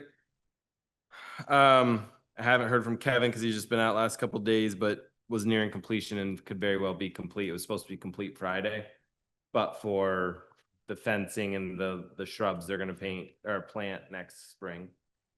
Clyde Allen Drive's under construction. The 2025 paving program is underway. They've done their millings last couple weeks. We're caught up on most. We are pressing pretty hard on the east-west basin. East-west basin, think of it as both sides of Sash up near the intersection. Yeah. And they think one's needed there to really help with Tanglewood too. Like what we built is gonna be good, but if we can get more water, I'm pushing them to try to incorporate Gricebrook, because Gricebrook needs a stormwater issue there, like gonna be part of that and solve that issue. And there we have enough money in our utilities to probably construct that on our own next spring. So I'm pushing them aggressively so that we're not just sitting on all the stormwater money, we're at least building projects. Now, where's I that? have gonna another be? question. Yeah. It was really nice over the weekend and the gates were closed to Bay Park, of course, and the former town manager had mentioned getting an automatic gate for that could be like on a timer, and I don't know if that just died but I thought that No, was a good. staff didn't want it. Oh, That- I thought it that's- was a that- good idea. It is a very good idea. Who doesn't want it? Staff. Same thing when every project we want dies. I'm sorry, but I'm gonna say it. I don't. Yeah, I mean, I have no issue. I'll look into it. It might resolve our comp time issues. Well, we were gonna- Conversations we're having. Corey, you can reach out to Georgia Yeah. and they do it at their park, right? If it's closed at night and you're still in, you pull up to the gate and, and we paid 2.5 million for policing. So if somebody's in there and they need to leave, they need, you know what I mean? Like, we Yeah, have all these systems in place that should work, and like, for one person to hold up something that the select board wants it just blows my mind. But anyway. agreed. It's the first time hearing of it, but we'll look into it. Yeah, no, I know, I'm not. Yeah, no, I'm not. I hear you loud and clear, so Frustrated. Yeah. we can. Similar, we talked about that at the, DPW too? We did there too. I don't know why we don't have one there also. We are, just for your knowledge, I did just, speaking of DPW, I just signed a permit application for the town to move the sand, that where we give sand out to residents. We're Right. moving it from here up to the old DPW site this winter. So we're not bringing our loader down Lake Street. That's kind of what we're talking about, Corey, with having a gate there, right? So Yeah. that Roll, when, yeah. But they're putting it, they already dug it. They dug it out there. Makes total sense. We kind of struggled to find consensus with the cemetery commission on acquiring more land for the fire department. The amount of land we wanted to purchase for the initial thought of 100,000, they wanted to go much less. So the chief and I have agreed that maybe it makes sense to go and I think we've talked about this, but hire a firm in the next year or so to work with the town on locating where a new fire department ought to be based on their Usage. experience and usage and getting out and times and So, roads. You were talking about the V-Trans place, so, and they wanna move, where are they putting DNV, in the old office building? They are. So DMV should be moved in. They told me October 1. They're doing a phase 1 environmental. I went back to them and said, well, I think it's a 5-acre site there, 4.5, 5 acres. And I go, do you need all that for the DMV? And they go, no, we don't. So I'm like, Cause we could get it. could we buy a couple acres? Or Hmm. usually the state, when we did the old armory to Enosburg, it was $1. Yeah. So like if we could buy land for $1 and Well, I mean, that's another possible fire department site with water. Yeah, I think sewer. that's it's a central location too. As those buildings, or they got some good buildings. I think on a 75-year plan that you would invest in use location theory to theoretically locate, and maybe it's in someone's swimming pool in their backyard and it just doesn't go there. But it would be interesting to see.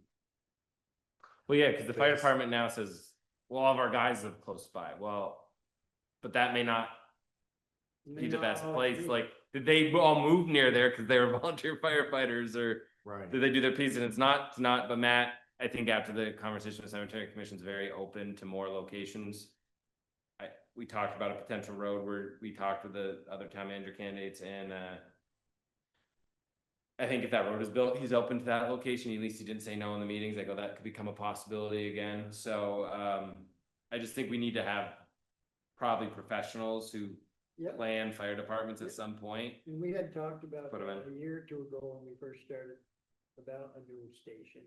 Was getting a company in here that did fire station locations, and that. I said that like 4 times. Yeah, at least.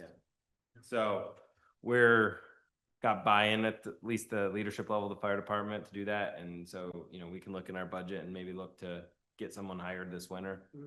To start, that'll work. I figure they'll have a committee and it'll take them some time, but to your point, 2030 may seem forever away. It's tomorrow in government world because of the studies and all the things we have to do.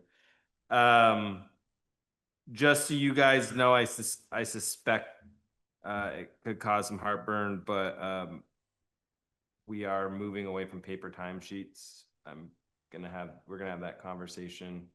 We invested a lot of money into that bamboo, and now's the time. One person wants the paper sheets, no one else does, and so we're gonna make that move. And we're also having a staff meeting at the end of the month to talk about our payroll rules and the comp time rules and everything that we have already in place and how they're going to be enforced going forward. Those have been kind of lax. We actually have rules, just haven't been followed, and we're gonna talk to staff about following them, and if they don't like them, we can consider changes, but those are kind of, But you can consider changes in staff too. yep. So those are all things were kind of moved on the last few weeks, and then where things are going, obviously more stuff will come up, but overall, got to a pretty good spot in a lot of places, and then, that's that. Also, just to inform you, I informed the department heads last week and gave them their budget forms to start building their 2027 budgets. We'll be reaching out to you if Jen hasn't already, to schedule some work time here at the end of this month, early November, this is when we have to start building the budget. I've told staff to look at the plans of if we're building projects next year, what do we want to build, like what that's going to take. That'll probably be a larger number, and then we'll whittle away from there when we get the realities of what you're comfortable spending and what you want to invest in, and it'll whittle down from there. But I'd like to use the budget building exercise as setting our priorities, and then staff's not constantly, what do you want us to do? It's, this is what we're doing this year. This is what we budgeted for. Let's go do it. Kind of get it done. So will we ever have a discussion about stormwater utility rates budget? 'Cause We will, we can. We had a hearty discussion about it a few years ago, and then it kind of disappeared. Happy to, when I walked into the town manager's role, we did not have a stormwater utility budget for this year. Kevin and I have cobbled one together, but we can come in and I can have him present that. That should have been done in June, May or June. We have plenty of money in it. That's why I'm pushing this other project. I'm like, well, we haven't been able to get grants. I go, there's enough money to build it in that utility, just go build.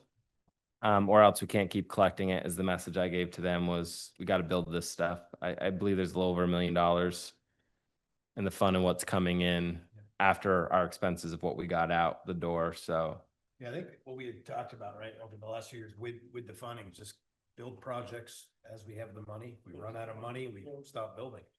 Well, and leverage those funds to the yeah. overbearers that are forcing us to do this stuff. And I mean, we did, like, Clyde Island Drive's getting funded pretty much solely with grant funds, Tanglewood, some different, this east-west basin, probably we're gonna end up paying for. There's Kevin's pushing some of these harder. We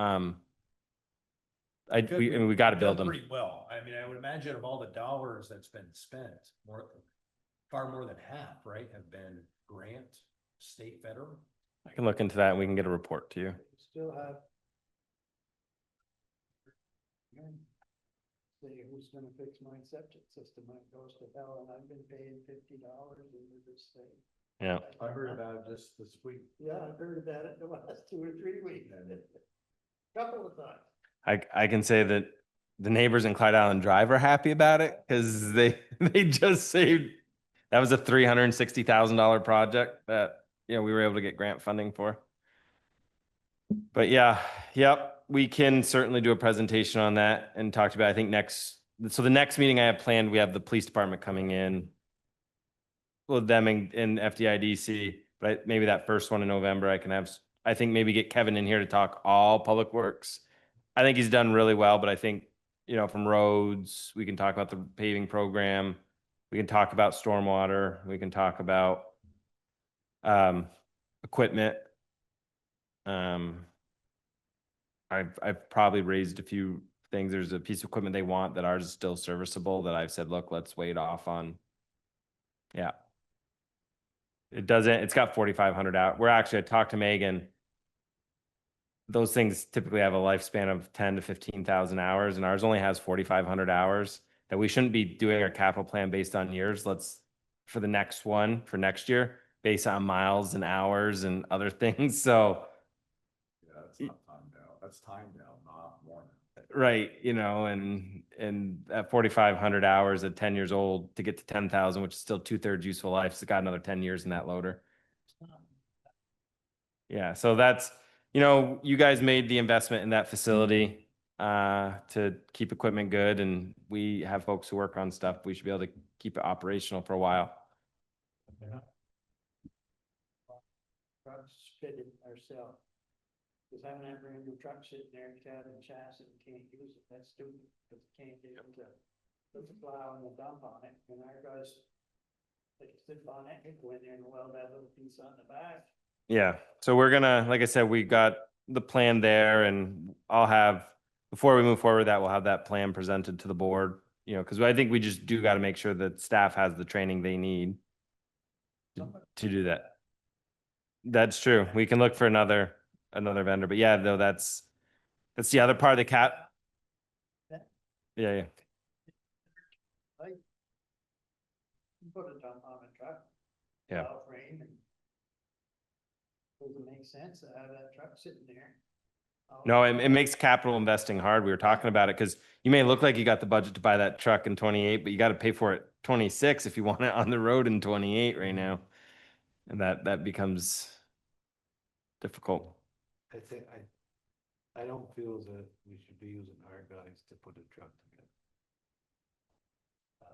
Should we get the truck and get the stuff? Yes. And do we have somebody from the shop put it together? Because what I'm fearful of is we get back in the routine of, oh, we can just do that now. We can just do that now. And then all the other stuff that needs to happen, the road maintenance, the culverts, this and that. I don't think it takes a whole crew to put. Well, I know, but if you look at their project, if you actually look at how much stuff they have to do versus like, Dave Allerton gave us a year, how many years behind or whatever kind of a timeline. We can dig that up again. I'm just saying, like, they have a ton of work on their plate. I don't think we should be adding it. We've had this conversation of time and time again, that I don't think we should be adding stuff that isn't really their forte. If there's no one to contract to do it either. Bonnets would probably put it on there for you, no problem. Right. The whole shooting that, drive it right to Bonnets and have them do it. Like that, I know, but I'm just saying, like, if you had solely our guys do it, like, it just, that's not their thing at building trucks, right? Well, Milton's doing it. Maybe if they do it well, we could pay them to put together a truck if they hire a guy to do it. They have enough DPW, Yeah. and they're ahead of everything, but like, just because Yeah. past directors, I know we're still behind in our projects over there, and we're starting to get out of that hole. I don't want to get back into that hole. Yep. I think Ron would do a fine job. Just do all of it. It's nothing that they can't do it, it's just like, and then pretty soon we're gonna have all the stormwater ponds to take care of, like, it just keeps, the list just grows every day. All I'm interested in. Yeah, no, I agree. Goddamn truck, Dave.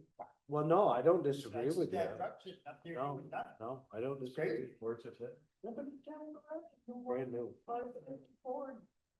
Been sitting there all summer. And I still can't get over it, that they can't That get it up Viking faster can't- than that. Yeah, I just can't. Like, if you've got that much business ahead of you, you'd think you could hire 10 guys. it's not. It's the fact that they can't get it in their shop to fit it up. Yeah, that's what I mean. If you threaten you're taking it away, maybe they're gonna step up, I don't. Yeah. You know, I agree. we've been doing this When for are we gonna start having budget meetings? Jen will reach out to you, but usually the last week of October here. I've got staff giving me their first round of their budgets mid-October, gives me a week to kind of review. I'm letting them build. First part of November. Yep, end of October, first part of November. Okay. Should we schedule that, Jonathan? I can have Jen send out for dates that work for you. How do you guys want to handle that? Do you want like an all-day working session? I know you work, or do you want Like that's been the best from my perspective, just so that Or we're not trying to. here 4 nights in a row or something like that?